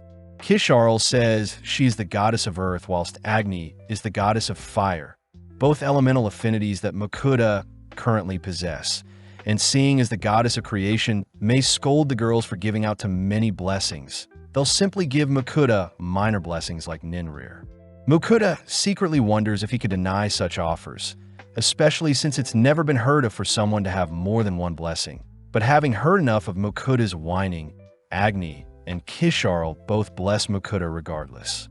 With the girls excited to receive their offerings, we see off to the side Rusalka, the water goddess, begin to cry, not wanting to be left out. But she also doesn't want to bless Mukuta, seeing as he doesn't have an affinity for water magic. As Mukuta racks his brain to cheer everyone up, he suddenly notices Sway checking on him, swiftly asking for Rusalka to give her blessing to Sway, a perfect candidate. Happily obliging, Rusalka ends up fully blessing Sway, all suddenly demanding to be given their offerings now. Seeing as he has to keep up his end of the bargain, Mukuta purchases a box full of sweets, sending the offering up to the goddess only to collapse into his bed exhausted. Mukuta chooses to check his stats, amazed at how stacked they are, reasoning that Sway and himself should try out their new powers. Heading into a forest the next day, Mukuta confirms that his fire and earth magic have been severely boosted, and it seems he isn't as fatigued after casting a decent amount of spells. Up next, Sway tries out her new powers, dazzling everyone when she manages to conjure a massive water ball on her first go, only to decimate a nearby tree. To top things off, Sway's slashing attacks easily shred several trees at once, prompting Mukuta to instruct Sway to only attack monsters with her new powers. When Fel asks to spar Sway, Mukuta immediately forbids such a thing. Instead, Mukuta tries out his new rock wall skill, all whilst Fel heads off to do some hunting. When Fel returns with a black serpent corpse, Mukuta shows off a new house he made with his earth magic, but sadly Fel and Sway are more fixated on dinner. Waking up early the next day, the gang admit the house helped, only for Mukuta to declare they'll be delivering the serpent Fel hunted to Lambert. Back in town, Mukuta visits Johann, who shows off the remainder of the bull meat, all whilst handing Mukuta the remainder of his pay for the bulls. Johann reports that Willem is out speaking to the lord of the city about the mithril lizard, but in the meantime, Mukuta asks to sell the black serpent, but he'll be keeping the flesh and skin. Back at the inn, Mukuta shows off a new meat grinder he had purchased online, showing off the device to be able to mince up the bull meat. adding in some minced orc general meat as well. Mukuta gets to work frying some onions only to combine the meats, seasonings, and various other ingredients, ultimately shaping the mixture into patties with Sui's help. Choosing to store some in his item box for later, only to begin frying up the patties, serving them up alongside some hamburger sauce. With a single bite, our trio stuffed their faces with the juicy patties, plus Mukuta reveals he had added cheese in some of the patties. Later that day, Mukuta is annoyed at the soap bar he's been given since it doesn't produce any bubbles, choosing to purchase some from his online stores along with other bathroom amenities. Mukuta reasons it should be a suitable gift as well when they visit Lambert, but to make things less suspicious, Mukuta transfers over the liquids into more bland containers. Off to the side, Sui enjoys soaking in water, making Mukuta crave taking a bath in this new world. That night, Mukuta presents the black serpent skin he obtained to Lambert, something Lambert swipes up for 50 gold. Moving on, Mukuta reveals he is also a merchant guild member, asking for Lambert's advice on the bathroom products he bought. At first glance, Lambert is impressed by the scent the soap is giving off, but as Mukuta mindlessly rambles on about the cleaning products he is presenting to Lambert, he suddenly stops himself wondering if he said too much. Luckily, Lambert reveals that he had been looking for an anniversary gift to give his wife, and since his wife loves to take baths, Mukuta's items will be the perfect gift. Hearing that Lambert has a bathtub, Mukuta asks to see it for himself, amazed to see the finely crafted tub as Lambert reveals it cost a few hundred gold to create altogether. Seeing Mukuta fixated on his bathtub, Lambert says he'll introduce Mukuta to a shop that sells bath, prompting Mukuta to leave behind one of each amenity for Lambert to try out himself before he officially gifts them to his wife. The next day, Mukuta returns to see how Lambert likes the products, but surprisingly Lambert's wife, Marie, is present. Marie reveals that Lambert looks stunning and smelt amazing after bathing last night, and when Marie tried out the product herself, she immediately knew such products would be a hit. Since Mukuta doesn't have a store of his own, Marie and Lambert offered to help sell the bathroom amenities Mukuta gave to them, but Mukuta is quite hesitant. As Mukuta returns to the others, he reports that Lambert will be selling his bottled bathroom amenities moving forwards, and seeing as Willem seems to be back, Mukuta has fell and Sui wait outside whilst he heads into the guild. Upon entering into Willem's office, Mukuta is dazzled by the stacks of gold Willem was able to fetch for the mithril lizard and mithril vein, totaling 5,800 gold coins. Before Mukuta can think about the bathtub he can purchase with such a fortune, Annette enters the room, reporting that a swarm of wyverns have attacked several low-ranking hunters near the Western Plains. Luckily, the hunters that were attacked have survived, but most of them are on the brink of death. Entering into the main room of the guild, Mukuta notices multiple adventurers beaten up and bruised, and seeing as there aren't enough healing potions for everyone, Mukuta offers up some of his high-quality healing potions. Upon applying them to the injured, the potions instantly cleanse and heal all wounds, giving Willem the chance to make an emergency announcement, asking for all C rank and above adventurers to slay the wyverns before they attack their town. As Willem's words rally together the surrounding adventurers, Fell's voice suddenly rings throughout the room, uttering that Fell himself will take out the wyverns. Willem admits that it would be much appreciated, promising to pay Mukuta handsomely if Fell succeeds, but Fell only cares about devouring the wyvern flesh. Departing immediately, Fell escorts our gang through some grassy terrain, only to halt when they all spot wyverns circling them from above. Mukuta appraises the wyverns to be creatures that hunt in packs and have poisonous stingers for their tails, but Fell is not one bit afraid, instead using the opportunity to teach Sui how to fight aerial monsters. With Mukuta staying behind, Sui rides Fell in a battle, only for Fell to be forced to evade the wyverns diving towards them. Fell instructs Sui to target the wyvern's head or wings, but on her first go, Sui only manages to land a hit on a wyvern's wings, sending it plummeting from the skies. Fell still congratulates Sui for landing a hit on a wyvern, instantly decapitating the lone wyvern, only for Sui and Fell to lock onto the other wyverns swarming them. Although Mukuta is far away, he still feels the impact from Fel and Sway's battle. But having gotten too distracted, a lone wyvern sneaks up on Makuta. As the wyvern attacks with its tail, Makuta is once again protected by Fel's barrier. But before the wyvern can attack Makuta again, Sway appears, absorbing and blowing the creature away. Right on cue, Fel monstrously appears behind the wyvern, instantly shredding the creature only to clean up the rest not too long after. Seeing as they've earned their lunch, Makuta heads to retrieve the leftover patties he had prepared earlier, declaring that he'll be frying the patties to create a different dish. With a light coating of breadcrumbs, Makuta presents a stack of crispy and juicy deep-fried patties, all enjoying their lunch under the gorgeous blue sky and luscious fields, all whilst Willem and the other guild members await our hero's return. As night falls, our trio finally return to the guild, reporting that all the wyverns have been eliminated. The adventurers in the guild immediately begin to celebrate, all whilst Willem utters that half of their adventurers would have been wiped out if it weren't for Fel. Funnily enough, Fel utters that they took so long because they had lunch afterwards. Makuta starts his report by declaring that they collected 13 wyverns in total, and that most of them are intact, so the guild can buy the corpses, but Makuta wants the wyvern's flesh. Willem says since the guild is low on funds, they'll butcher the wyverns and only purchase half of them, cutting to later that night where Makuta gets ready for bed. Realizing that he needs to offer up some sweets to the goddess, Makuta suddenly gets contacted by Agni, who demand her offerings, only for Ninrir to privately speak with Makuta, asking for a larger portion than the others. Kishar, on the other hand, asks to try out the soap and shampoo Makuta showed to Lambert, only for Rusalka to request similar meals to the ones Makuta makes for Fel and Sway. Annoyed, Makuta reminds the goddesses that their secret messages will be exposed once he sends everything to the goddesses, infuriating Agni as she demands to be sent booze to make things fair. With our trio heading through town the next day, Makuta can't help but hear others admiring them from afar. But first things first, Makuta visits a Lario company to check out their bathtubs. The store clerk asks if Makuta is considering buying a house, starting off by showing a brown tub for 300 gold, only to move on to a little more expensive one that can regulate its temperature better.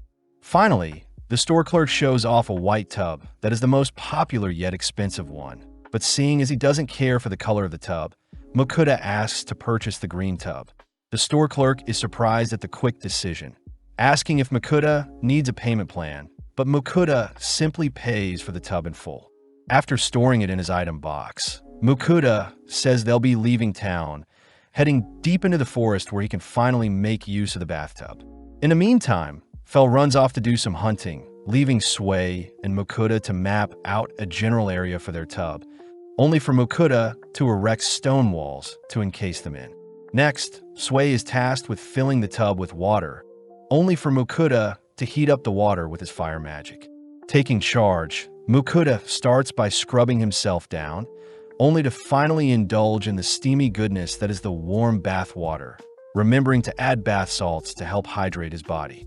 After a long bath, Makuta and Sway down a pint of milk each, both wondering where Fel is.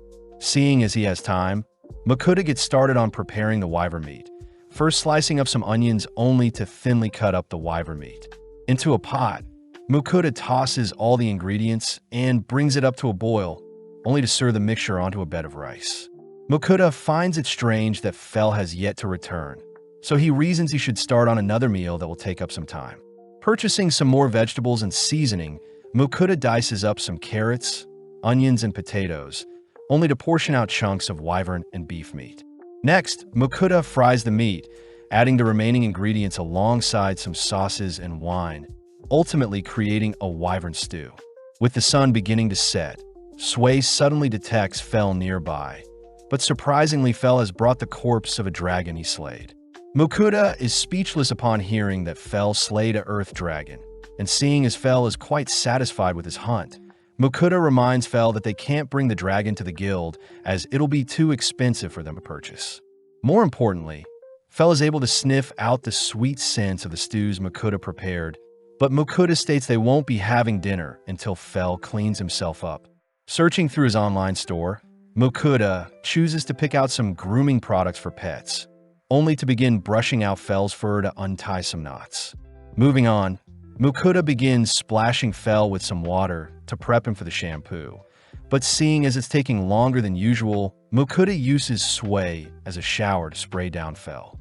Finally, Mokuda and Sway begin scrubbing down Fell with shampoo, rinsing him off only to combine fire and wind magic to dry Fell off. With it now being dinner time, Mokuda first serves up the beef bowls to Fell and Sway, all appreciating the flavors that come with eating wyvern meat with rice, plus the pickled ginger cleanses the palate. Seeing as the wyvern stew will taste better tomorrow, the gang settle for eating the beef bowl today, only for Mokuda to declare that Fell will be taking a bath every once or twice a month to ensure Fell is clean and hygienic.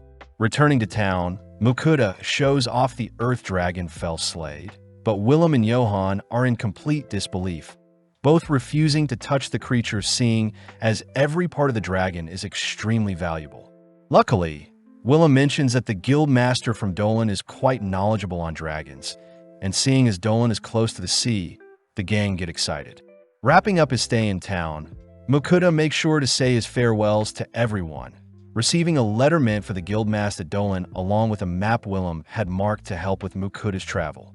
The season ends with our trio finally departing for Dolan, but the gang remember to set up camp that night and try the wyvern stew Mokuda had made the previous day, exciting Fell and Sway for what other meals Mokuda has in store for them. In a creepy-looking forest, we see Fell easily electrocuting several venomous tarantulas, but Sway is sad he didn't get to fight. Fell orders for Mokuda to make them a delicious meal since they've been traveling all day. But first things first, Mokuda stores the tarantulas in his item box, and upon checking up on his remaining meat supplies, he states they'll be having gyozas. With everyone excited, Mokuda first opens his online grocery skill and purchases some gyoza wrappers and seasoning, and with the supplies arriving, Mokuda gets to work prepping the ingredients only to combine them all together with the seasoning. Finally, Mokuda begins delicately wrapping each individual gyoza, and with Sway helping, Mokuda finishes his prep work only to move on to frying them. With a pan filled with gyozas, Mokuda makes sure to fry the puffy pastries with a flour water mixture, and by topping off the dish with some soy sauce, Mokuda proudly shows off his soy sauce gyoza dish. Within mere seconds, Fell gobbles down the plate, mesmerized by the intricate meat and sauces accompanying the crispy texture. And as both Sway and Fell devour Mokuda's cooking, we pan out to see a creature spying on them. After Mokuda has finished feeding Sway and Fell, Mokuda himself begins to dig in, but suddenly a small red dragon darts towards Mokuda only to cling onto his face. Immediately, Fell recognizes the creature to be a pixie dragon, a rare breed of small dragons. But funnily enough, the dragon seems to be fixated on Mokuda's gyozas. Upon feeding the creature a gyoza, Mokuda can't help but adore the creature gobbling down his cooking, and when Mokuda hands the creature the rest of his plate, Fell warns Mokuda that the small dragon is actually a powerful magical creature. When the dragon finishes up its meal, it immediately darts towards Mokuda's head only to emit a bright light, and before Mokuda knows that the dragon has become Mokuda's familiar. Strangely, Mokuda can now speak with the dragon, and with Sway excited by their new friend, both Fell and the dragon seem to get along quite well as they're curious as to what other foods Mokuda will whip up for them. Before the gang departs, the dragon reminds Mokuda to give it a name, and seeing how the dragon is quite small, Mokuda settles on the name Dora. Dora is immediately annoyed at the childlike name, especially since it's been alive for more than 100 years. But nothing can be done now, as Dora will be part of their party moving forward. Cutting over to the city of Spinning Krell, we see Mokuda registering Dora as his familiar at the Adventurers Guild, but immediately Guildmaster Rodolfo comes to greet Mokuda. Rodolfo is amazed at the pixie dragon Mokuda had tamed, giggling since someone he knows would have killed to see Dora, but needing Mokuda to complete a special mission. Rodolfo asks if Mokuda can investigate a nearby forest. Rodolfo says there have been lots of monsters in the nearby forest as of lately, and they must resolve the issue fast as the town tend to harvest the webbing from the insects in the forest for their goods. Plus, Dora reassures Mokuda that the spiders and centipedes they face will be no issue for him. as Makuta and his party chat telepathically. Makuta suddenly remembers the tarantulas they caught, and when he shows Rodolfo, Rodolfo is completely speechless, as the tarantulas would have normally taken an entire party to trim down before they reproduce. Thanking the gang, Rodolfo says the tarantula's shells and webbing are very expensive, but most importantly, Makuta's familiars are intrigued to taste the monster's plump flesh. Curious as well, Makuta agrees to sell off the tarantulas but asks for their meat to be left for them, leading the gang to stroll through town as the tarantulas are butchered. Stopping by a clothing store, Makuta sees a fresh new shirt is worth a gold coin and 5 silver coins, an absurd price, but it makes sense for the material, especially since it's the best in town. Getting pumped up, Makuta cries that he'll shop for some new things whilst he is in town, and after a long day of shopping, the gang return to the guild. Meeting up with Rodolfo, we see the legs of the tarantulas resembling some gorgeous crab legs, and with a single bite of the plum steamed meat, Makuta becomes blown away by the succulent flavors.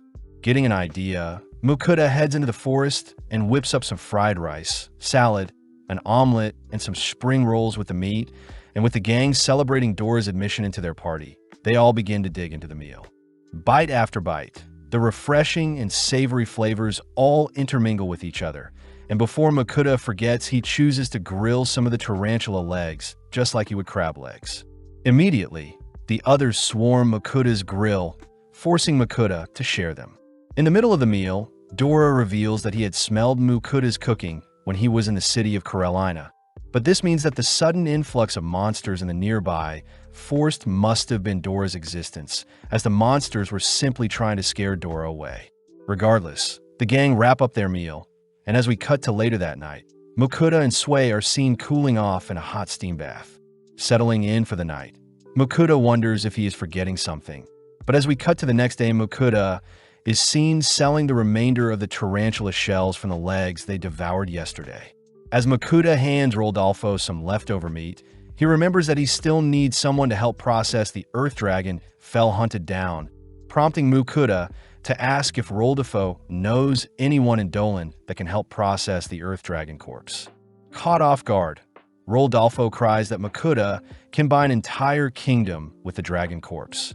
So Rodolfo chooses to hand Makuta a piece of paper asking for Elland, the guild master that resides in the dungeon city of Dolan, and with the men parting ways, Makuta continues his travels. Not before long, the gang lay their eyes on Dolan, the dungeon city, and as Fell zips the gang towards the city's gates, they all agree to line up before they can enter the city's walls.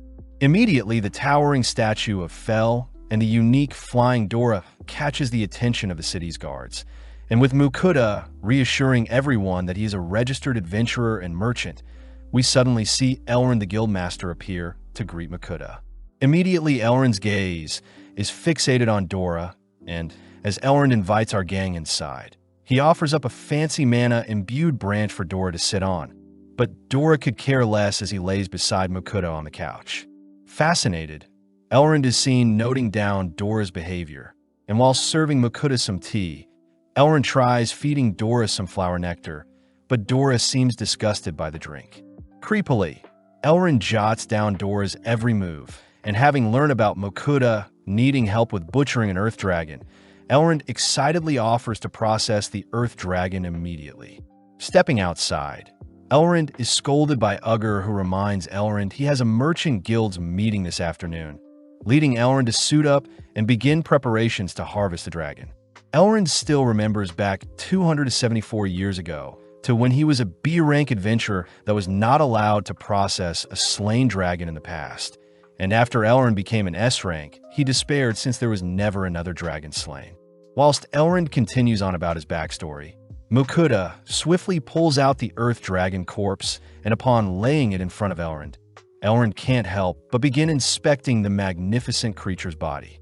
Whilst Elrond begins measuring each and every part of the earth dragon, he asks what Dora tends to eat, and upon hearing that Makuta usually feeds his familiars meats and vegetables, Elrond can't help but be shocked. Elrond says normally Fenrirs eat meats while slimes eat anything, as for pixie dragons they are meant to eat high mana foods, something Dora says he has never done before as he prefers meat. Curious, Elrond asks why Makuta and Dora are staring at each other. But upon hearing that Makuta is telepathically communicating with Dora, Elrond cries that he must know how Makuta is doing this. Luckily, Ugger steps in and stops Elrond from scaring Makuta away, but this annoys Fel as he orders Elrond to hurry up and extract the dragon meat. Freaked out, Elrond hears the Makuta and the gang only want to taste the Earth Dragon's flesh, and with the gang agreeing to share some of the meat with Elrond, we see Makuta booking an inn to stay at. Outside, the entire gang seems exhausted as Elrond had spent most of their time together questioning them on the knowledge and encounters with other dragons, and seeing as they won't get to taste the Earth Dragon today, Makuta declares they'll stuff themselves with food from the online grocery. With Dora intrigued by the online store, we see Makuta opt for some marinated meat, plus he purchases an Iron Genghis-Khan pot. The gang asks what the pot will be used for, but Makuta simply answers by heating up the pot and placing vegetables and meat onto the pot, and to top things off, Makuta douses the meal in some sauce before serving up the dish. Having served up some lamb and mutton, the party digs and only to praise the dish's tender and rich textures, and as the gang stuff their faces, they ultimately ask for seconds. To wrap up the meal, Makuta unveils a box of sweets, and by unwrapping one of the sweets and feeding it to Sway, Sway immediately jumps at the delectable treats. As the gang spend the rest of the night sharing the desserts, we see Makuta exhausted the next day as his familiars were up all night. Greeting Ugger, Makuta asks how Elrond is doing, and funnily enough, Elrond announces that he had spent the entire night measuring and inspecting the Earth Dragon's body. Finally beginning to harvest the dragon, Elrond says he'll need to drain the blood from the creature, leading Elrond to take out a fancy blue knife made out of mithril. With perfect confidence, Elrond runs the blade along the dragon's thick exterior, but suddenly the blade snaps in two, a horrific sight as the mithril blade was the sharpest weapon the guild had. Realizing that they won't be able to eat the dragon, Fel can't help but slump to the floor, despairing at the situation. And seeing as the guild requires more mithril, Fel jumps up only to declare he'll fetch some mithril for them. Makuta stops the feisty Fel, as it seems Elrond is too tired to use the mithril even if they obtained it today. But Fel declares he'll gather some mithril or ahead of time, something Makuta can't allow as his three familiars entering the dungeon and causing chaos would draw too much attention to them. To defuse the situation, Makuta offers to cook everyone a meal, only to whip out some ingredients. First, Makuta stir-fries some orc meat alongside some vegetables, and by using up any remaining sauce they had left over from last night, along with topping off the dish with some garlic and sesame oil, Makuta presents an orc kimchi bowl on a bed of rice. As a bonus, Makuta cracks a raw egg on top of the bowl, and having waited long enough, the gang stuff their faces with the creamy meal, but Makuta fears he won't be able to stop his familiars from rampaging if the harvesting of the Earth Dragon is delayed further. At the same time, we see Ninrir and the other goddesses annoyed that Makuta has yet to deliver them their monthly care packages, but from the corner of their eyes, the girls quiver upon seeing two other gods asking what they're doing. Switching over to Makuta, he is seen finally checking on the goddesses, but immediately Hephaestus, the god of blacksmithing, and Vahang, the god of war, greets Makuta. Seeing this as perfect timing, Makuta asks if Hephaestus could bless his equipment, a deed that could be easily done as Hephaestus agrees to upgrade Makuta's weapon tiers in exchange for an offering of some alcohol. As for Vahang, he is interested in some of the otherworldly items Makuta has, but interestingly, Makuta doesn't seem interested in the god's blessings. As a compromise, Hephaestus agrees to bless Sway, whilst Vahang will bless Dora and Fel for their upcoming dungeon exploration. And just like that, Makuta sends the gods their offerings as a thanks. Before Makuta can make plans to enter the dungeon, he is reminded by Fel that they've already acquired some mithril from slaying the mithril lizard prior. And with Makuta handing off some mithril to Sway, Makuta asks that Sway craft a blade for him. Immediately, Sway swallows and spits out a shiny-looking sword. And although Makuta says they now don't have to search for mithril in the dungeons, Fel cries that they should still check out the dungeon whilst they're in town. Back in his office, Elrond is quite depressed, having not been able to find a replacement blade to butcher the Earth Dragon. But luckily Makuta has brought his own blade. Heading over to the dragon, Elrond grips the new mithril blade type, and with a single push, Elrond seamlessly glides the blade through the dragon's skin. Elrond wonders how Mukuda obtained such a majestic sword, but Mukuda makes up that a friend gave it to him. And now that Elrond can process the dragon, Elrond utters that it may take 3 days to butcher the beast before them. Seeing as they can't just sit idly by, Fel and Dora ask to explore the dungeon whilst they wait, but Mukuda says there is no need. At that moment, Sway adorably asks if they could enter the dungeon, words that ultimately sway Mukuda. Passing through town, Mukuda arrives at the dungeon gates only to hear that it may take upwards of a month to clear the 30 floors in the dungeon, and interestingly, no one has yet to explore the entire dungeon. Mukuda realizes that he hasn't prepared enough food for a 1-month exploration, and with Mukuda preparing to back out, Fel telepathically asks what Mukuda is doing. Mukuda says they need to prepare actual food to fight efficiently, and with Mukuda's familiars agreeing, the gang choose to do some shopping first. Immediately, Mukuda's party draws the attention of onlookers, and when Mukuda is called over to check out some meat and vegetables, he reasons he should stock up on some vegetables before tackling the dungeon. As for the meat, Mukuda is surprised to learn that monster meat is quite luxurious and expensive. So Mukuda says Fel can simply hunt for the meat they need. Settling on some bread and vegetables, Mukuda explores the town, some more only to spot a magic stove with 4 heating elements. Fel wonders why they need such a big stove, but suddenly a store clerk appears, allowing Mukuda to ask how strong the fire can burn. The clerk explains that there are magic stones used to heat the stove, plus there seems to be an oven compartment capable of roasting cockatrices whole, a feature Mukuda's portable gas stove doesn't have. Intrigued, Fel orders Mukuda to buy the stove, since Mukuda can cook new types of food for them.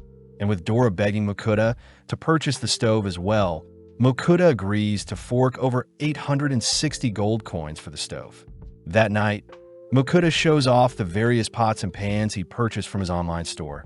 And having made use of his new stove, Mukuda is able to stew some meats and vegetables while steaming some rice.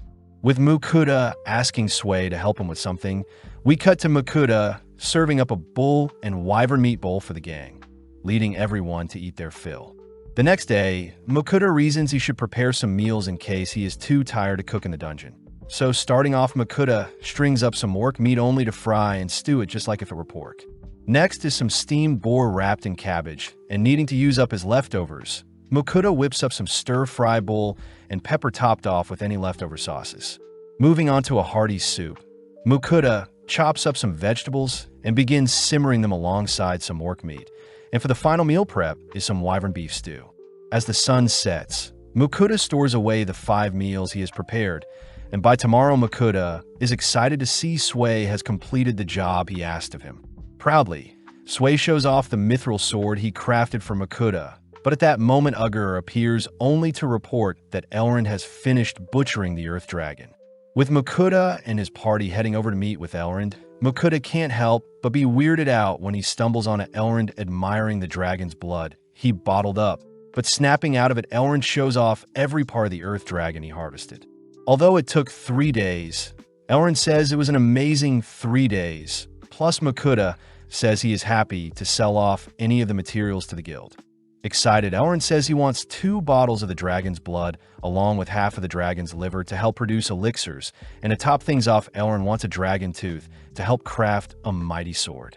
Mukuda is surprised Elrond doesn't want anything else, but Elrond says the 5 items are valued at 3,800 coins, so for now he'll give Mukuda 380 coins. Annoyed, Fel demands to know where the edible parts of the dragon are, leading Elrond to escort the gang into their freezer room.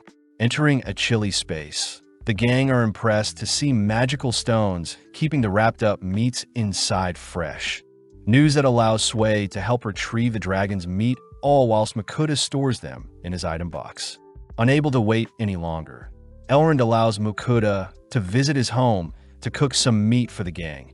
And having promised everyone such a thing, Elrond chooses to drag Mukuda to his home, all whilst avoiding his responsibilities as a guild master. Showing the gang to his backyard, Elrond watches as Mukuda retrieves his new stove, and interestingly, Elrond mentions how he has the item box skill as well. Apparently, Elrond was a warrior that wielded a sword alongside plant and wind magic. And whilst Elrond begins rambling on about his past, Mokuda gets to work cooking up some meat. First, Mokuda seasons the dragon meat with some salt and pepper. Next up is peeling and slicing up some carrots, potatoes, and onions, only to lay them on a pan next to the chunk of meat. Drizzling some oil and topping off the meat with some herbs, Mokuda places the pan into his preheated oven to begin roasting, a sight that makes the others begin to drool.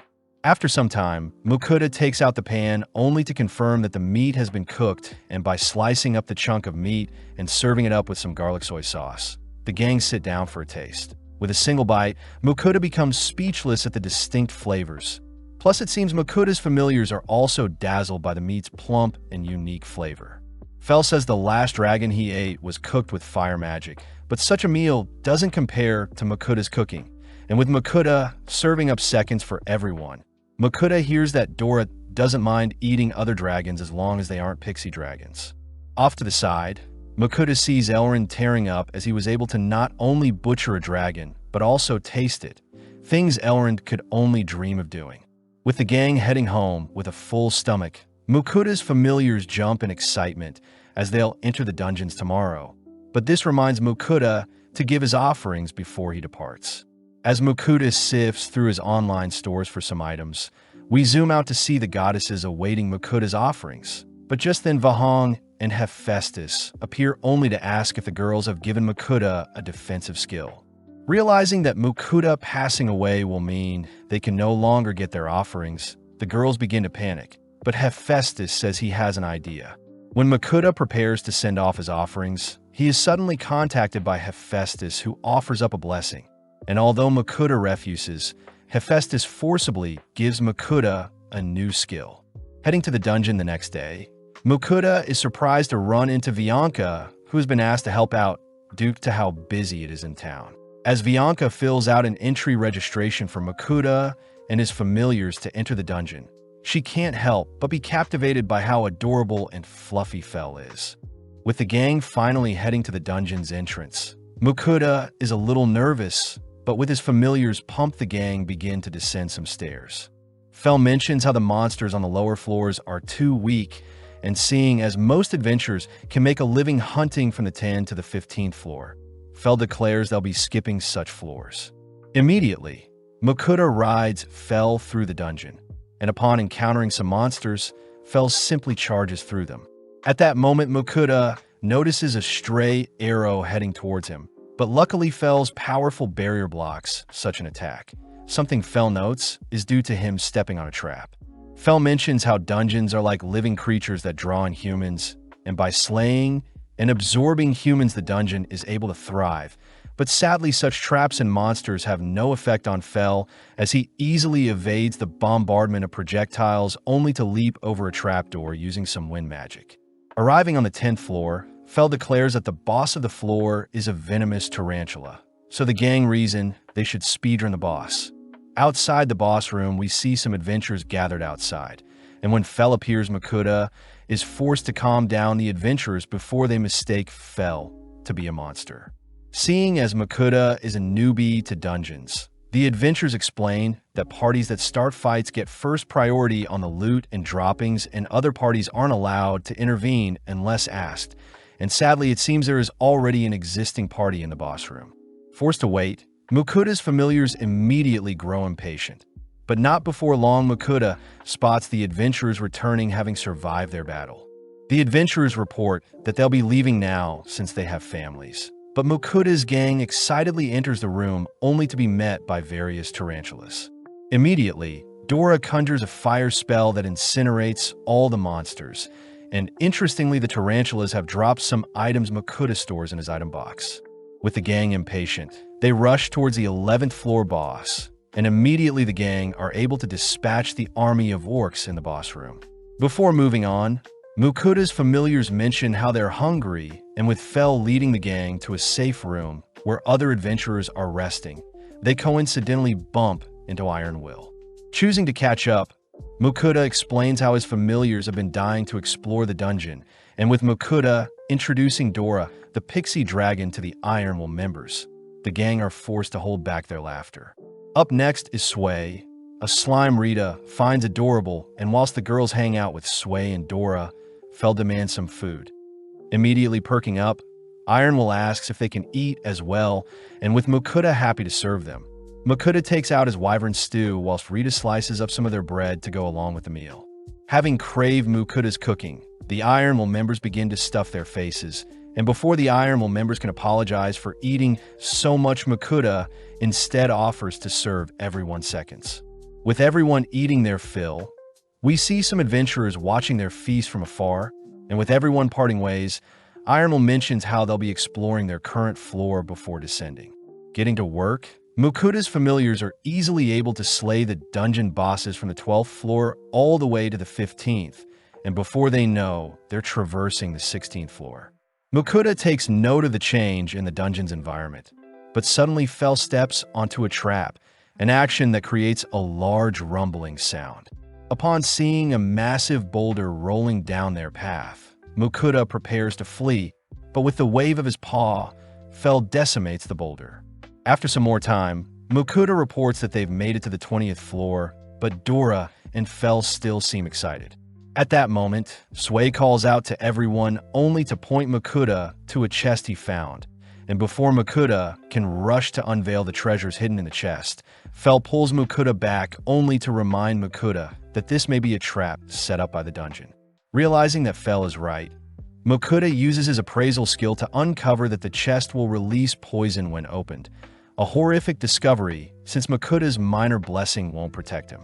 At that moment, Ninlil contacts Mukuta only to reveal that since Mukuta has multiple minor blessings layered on him, it would be the same as having a major blessing. Seeing as Ninrir says Mukuta will be able to withstand the poison, Mukuta rushes to open the chest only for the gang to be struck by fumes of poisonous gas. Sadly, it seems the chest is empty, a discovery that annoys Mukuta. But upon reaching the 21st floor, Mukuta bumps into a massive-looking chest. Upon appraising it, Mukuta sees that it is a mimic that may drop a chest when defeated, ultimately leading Mukuta to draw his mithril sword to slay the creature. When Mukuta opens the chest, the mimic springs to life and attacks Mukuta, but by swinging his sword around, Mukuta is able to slice up the mimic without issue. Inspecting the chest the mimic dropped, Mukuta is amazed to have found various rare jewels and a recovery ring. And upon descending to the next floor, Mukuta is amazed by the clearing they've run into. Although Fel is excited, he declares that he can smell something dangerous nearby, and with Mukuta riding Fel deeper into the floor, they suddenly are swarmed by some giant killer mantis with a B rank. Instantly, Fel begins to swell with magic, and with various streaks of lightning raining down, Fel easily slays the monsters. But this annoys Dora and Sway, who wanted to fight as well. Calming everyone down, Mukuta says everyone will get their turn, and with Dora up next, he is seen engaging a grizzly bear. As for Sway, he gets to face off against some poisonous butterflies, and seeing as they're approaching the boss of the floor, Mukuta reasons they should eat first before engaging the creature. Although Fel says the boss won't be a trouble for them, he still allows Mukuta to whip up a meal for them. And interestingly, Mukuta says they'll be having some domestic Japanese Wagyu steak. Mukuta reasons that they should have some pork, duck, chicken, and sandwiches as well. And whilst Mukuta feeds the gang the pre-cooked chicken and duck, he gets to work cooking up the remaining meats. Meal after meal, Mukuta and his familiars stuff themselves with the assorted meats, and with each plate dusted off, Mukuta chooses to check everyone's stats.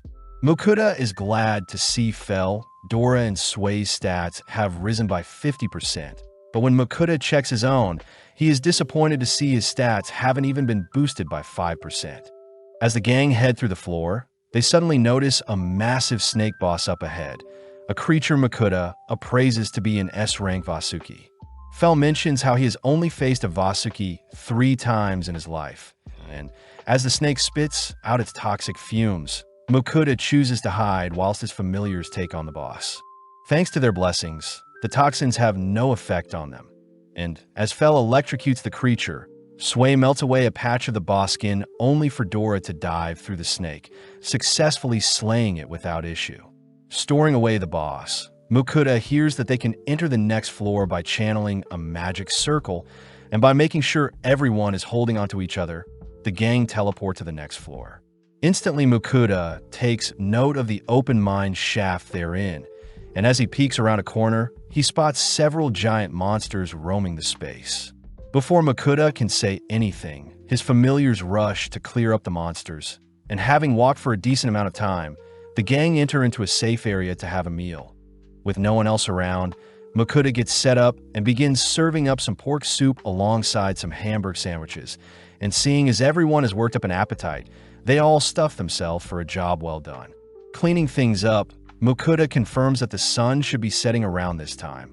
But out of nowhere, Mukuda notices several injured adventurers stumbling into the safe zone. As the adventurers begin healing their ally, they call out to Mukuda to see if he has any spare potions, and upon lending them one of Sway's healing potions, the gang are surprised to see their allies' wounds being patched up immediately.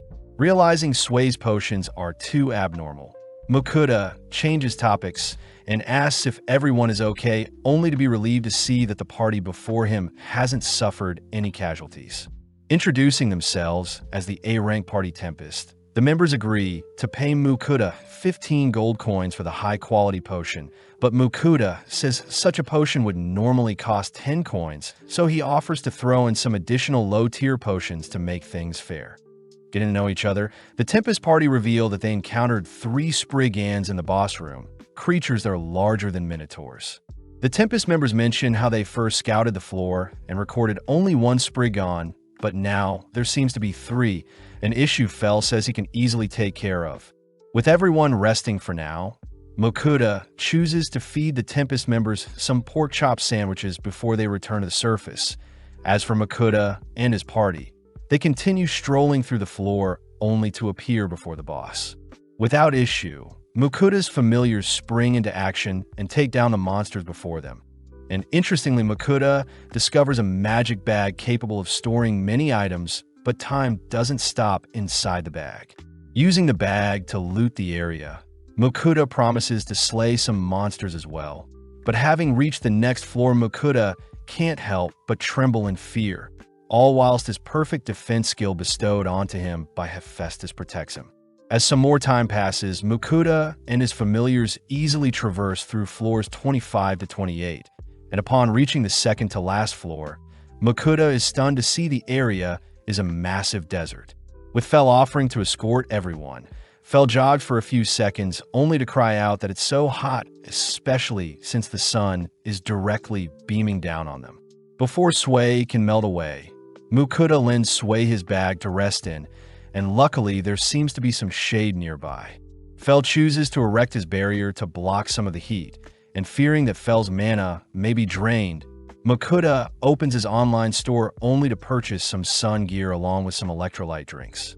With the gang hydrating themselves with the drinks, Mukuda follows up by purchasing some ice cream, and with each scoop the gang slowly feel their souls invigorated. Seeing as they need to keep moving, they stuff themselves with popsicles as they traverse the desert, and with Fell relying on his senses to track down the boss, they eventually run into a massive scorpion and worm, both creatures Mukuda's familiars take down. With the sun setting, the blistering hot desert suddenly becomes freezing cold, forcing Fell to erect his barrier to trap in the warmth from their campfire. Relying on the online store, Mukuda purchases some heating pads and additional layers of clothing. Plus, Mukuda plans on serving up a warm, hearty meal for the gang. Getting to work, Mukuda creates a broth by mixing together several seasonings, and by stewing some vegetables and rockbird, Mukuda eventually adds some udon noodles along with some tempura to finish off the dish. As the gang slurp down the meal, they become satisfied by the warm broth slushing around in their stomachs. And with the boss being nearby, Mukuda reasons they should rest up for the hectic day ahead. With the sun rising, the gang immediately enter into battle with the stone guardian of the floor, but after some time, they claim victory over the golem only to head towards the teleportation circle. As the gang teleport to the final floor, Mukuda becomes terrified upon seeing a behemoth creature before them, and having not been able to plan ahead, Dora and Sway take the lead and rush towards the boss. Interestingly, The boss is able to withstand Dora's fiery dive and Sway's acid bullets. And Fell reveals that behemoths are very durable against physical and magical attacks. As the behemoth charges the gang, they immediately disperse, only for Fell to swipe at the creature with no luck. But Mokuda orders his familiars to keep piling on the attacks, as he believes the damage will eventually accumulate. As the three dance circles around the boss, they slowly pick away at the creature's defenses, and with Dora conjuring two icicles, he manages to break through the exterior of the boss. At that moment, the behemoth locks onto Mokuda, and by charging up a dense breath, the boss fires a beam of dark magic at Mokuda. Luckily, Fell has already intercepted the attack with an ice wall, and seeing as Sway's acid weakens the boss's defenses, Fell orders Sway to cover the creature in acid. Immediately, Sway expands its body and blasts the boss with acid, leading Dora to begin raining down various spells onto the boss, and for the finishing blow, Fell charges up a bolt of lightning that directly strikes the boss's weak spot. Seeing as the behemoth has been slayed, Mokuda celebrates only to see the magic sword Calibal made out of adamantite has been left behind, and fearing that it'll draw too much attention, Mokuda chooses to stash it away for now. Seeing as everyone is starving, Mokuda celebrates everyone's hard work by deep frying some rockbird, and by offering up 3 types of dipping sauces. Mokuda's familiars begin to dig in all whilst Mokuda begins deep frying some vegetables. To top things off, Mokuda deep fries some corn dogs only to smile, seeing his familiars overjoyed by his cooking. Back on the surface, we see Fell smashing a hole to exit the dungeon, and upon announcing that they've conquered the dungeon, the surrounding adventurers all gather to learn more. Right on cue, Elrond appears congratulating the gang, and upon returning back to the guild, Elrond has Mokuda explain everything he went through. Elrond says he was most worried about Dora, but this makes Mokuda offer up the items he found in the dungeon. This, of course, includes the jewelry box he found after slaying the mimic. Seeing Elrond and Ugger stiffen up upon seeing the box, Mokuda reasons he should keep the adamantite sort of secret for now, and needing some rest, Mokuda and his party first wash off only to down some flavored milk. As Mokuda and his party are emphasizing the importance of washing themselves frequently, Fell suddenly announces that someone is calling for help nearby. Switching over to a nearby forest, we see a brother and sister fleeing from an orc, and sadly the girl suddenly trips, leading the boy to kneel beside his sister ready to defend her. Right on cue, Mokuda appears, and with Dora and Sway slaying the orc, Mokuda rushes to see if they're okay. Upon seeing Fell, the siblings begin crying as the massive wolf behind Mokuda is scary, but with Mokuda's reassurance, the siblings reveal their names to be Daryl and Iris. Mokuda is shocked to hear the siblings are from Dolan, as it takes a normal adult 3 hours to reach their current location by foot, and seeing as the siblings aren't explaining themselves, Mokuda promises the siblings can have the orc if they tell them what happened. Surprisingly, Daryl says he can store the orc with his item box, and apparently their father was an adventurer who entered the Dolan dungeons with his friends but never came back. Since then, Daryl and Iris have been helping their mother get by. But sadly one day, she collapsed, and it seems the town's priest couldn't heal her. The siblings cry that they need money to hire a royal priest to cure their mother, and with Mokuda crying as well after hearing such a tragic story, Mokuda fears that such an orc won't trade for much. With Mokuda wondering how he can help, he sees that the kids are hungry, and so, as Mokuda prepares to cook for everyone, he watches as the siblings play with his familiars. Wanting to treat the kids, Mokuda begins frying up some vegetables alongside some cockatrice breasts, and upon topping the meal with a sunny side egg, Mokuda presents some burgers and fries for the kids to indulge in. Immediately, the siblings dine on the delectable burgers. As for Mokuda's familiars, Mokuda has already prepared and pulled together the remaining ingredients to stack a multi-layer burger. With everyone eating their fill, Mokuda cleans up only for the siblings to graciously thank Mokuda, but Mokuda can't help but be hurt upon being called uncle. Regardless, whilst the kids sleep, Mokuda searches his online store for medicine to help out their mother, but Mokuda wonders if Sway's potions can help. Sadly, Fell says potions can't heal illnesses, and it seems only elixirs can.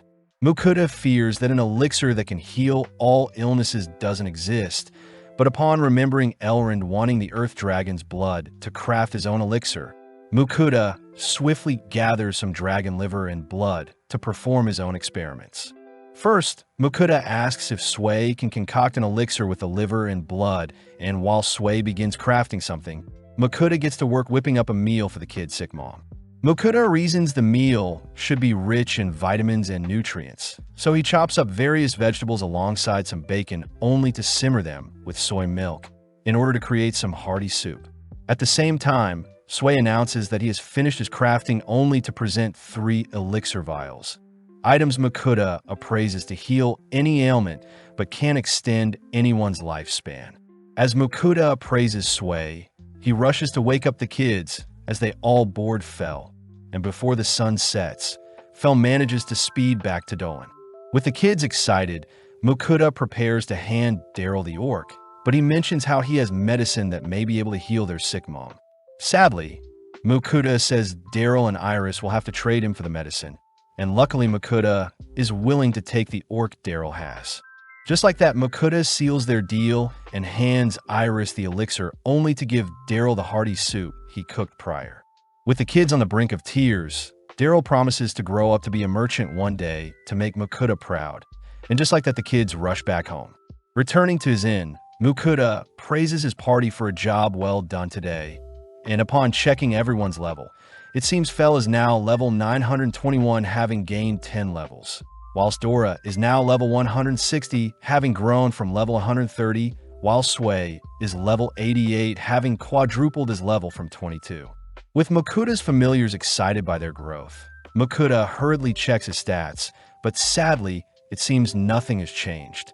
At that moment, Mukuda notices a +1 stat next to his online grocery skill, and upon interacting with it, a massive burst of light gives way to the new online grocery tenant skill. With Mukuda's familiar checking out what is happening, they all wonder what the burger meal and desserts before Mukuda are, and seeing as the majority want to check out the desserts, the gang become glued to the array of new options before them. Immediately, Mukuda purchases some sweets, and by slicing them up and evenly dividing them amongst the crew, Mukuda watches as his familiars gulp down each sweet. As for Mukuda, he remembers to serve the gang, putting each only to indulge in some sponge cake whilst flushing everything down with some coffee. Before Mukuda serves second for the gang, he wonders what he is forgetting. And as we zoom out, we notice the gods and goddesses all freaking out as they're awaiting their next batch of offerings for Mukuda.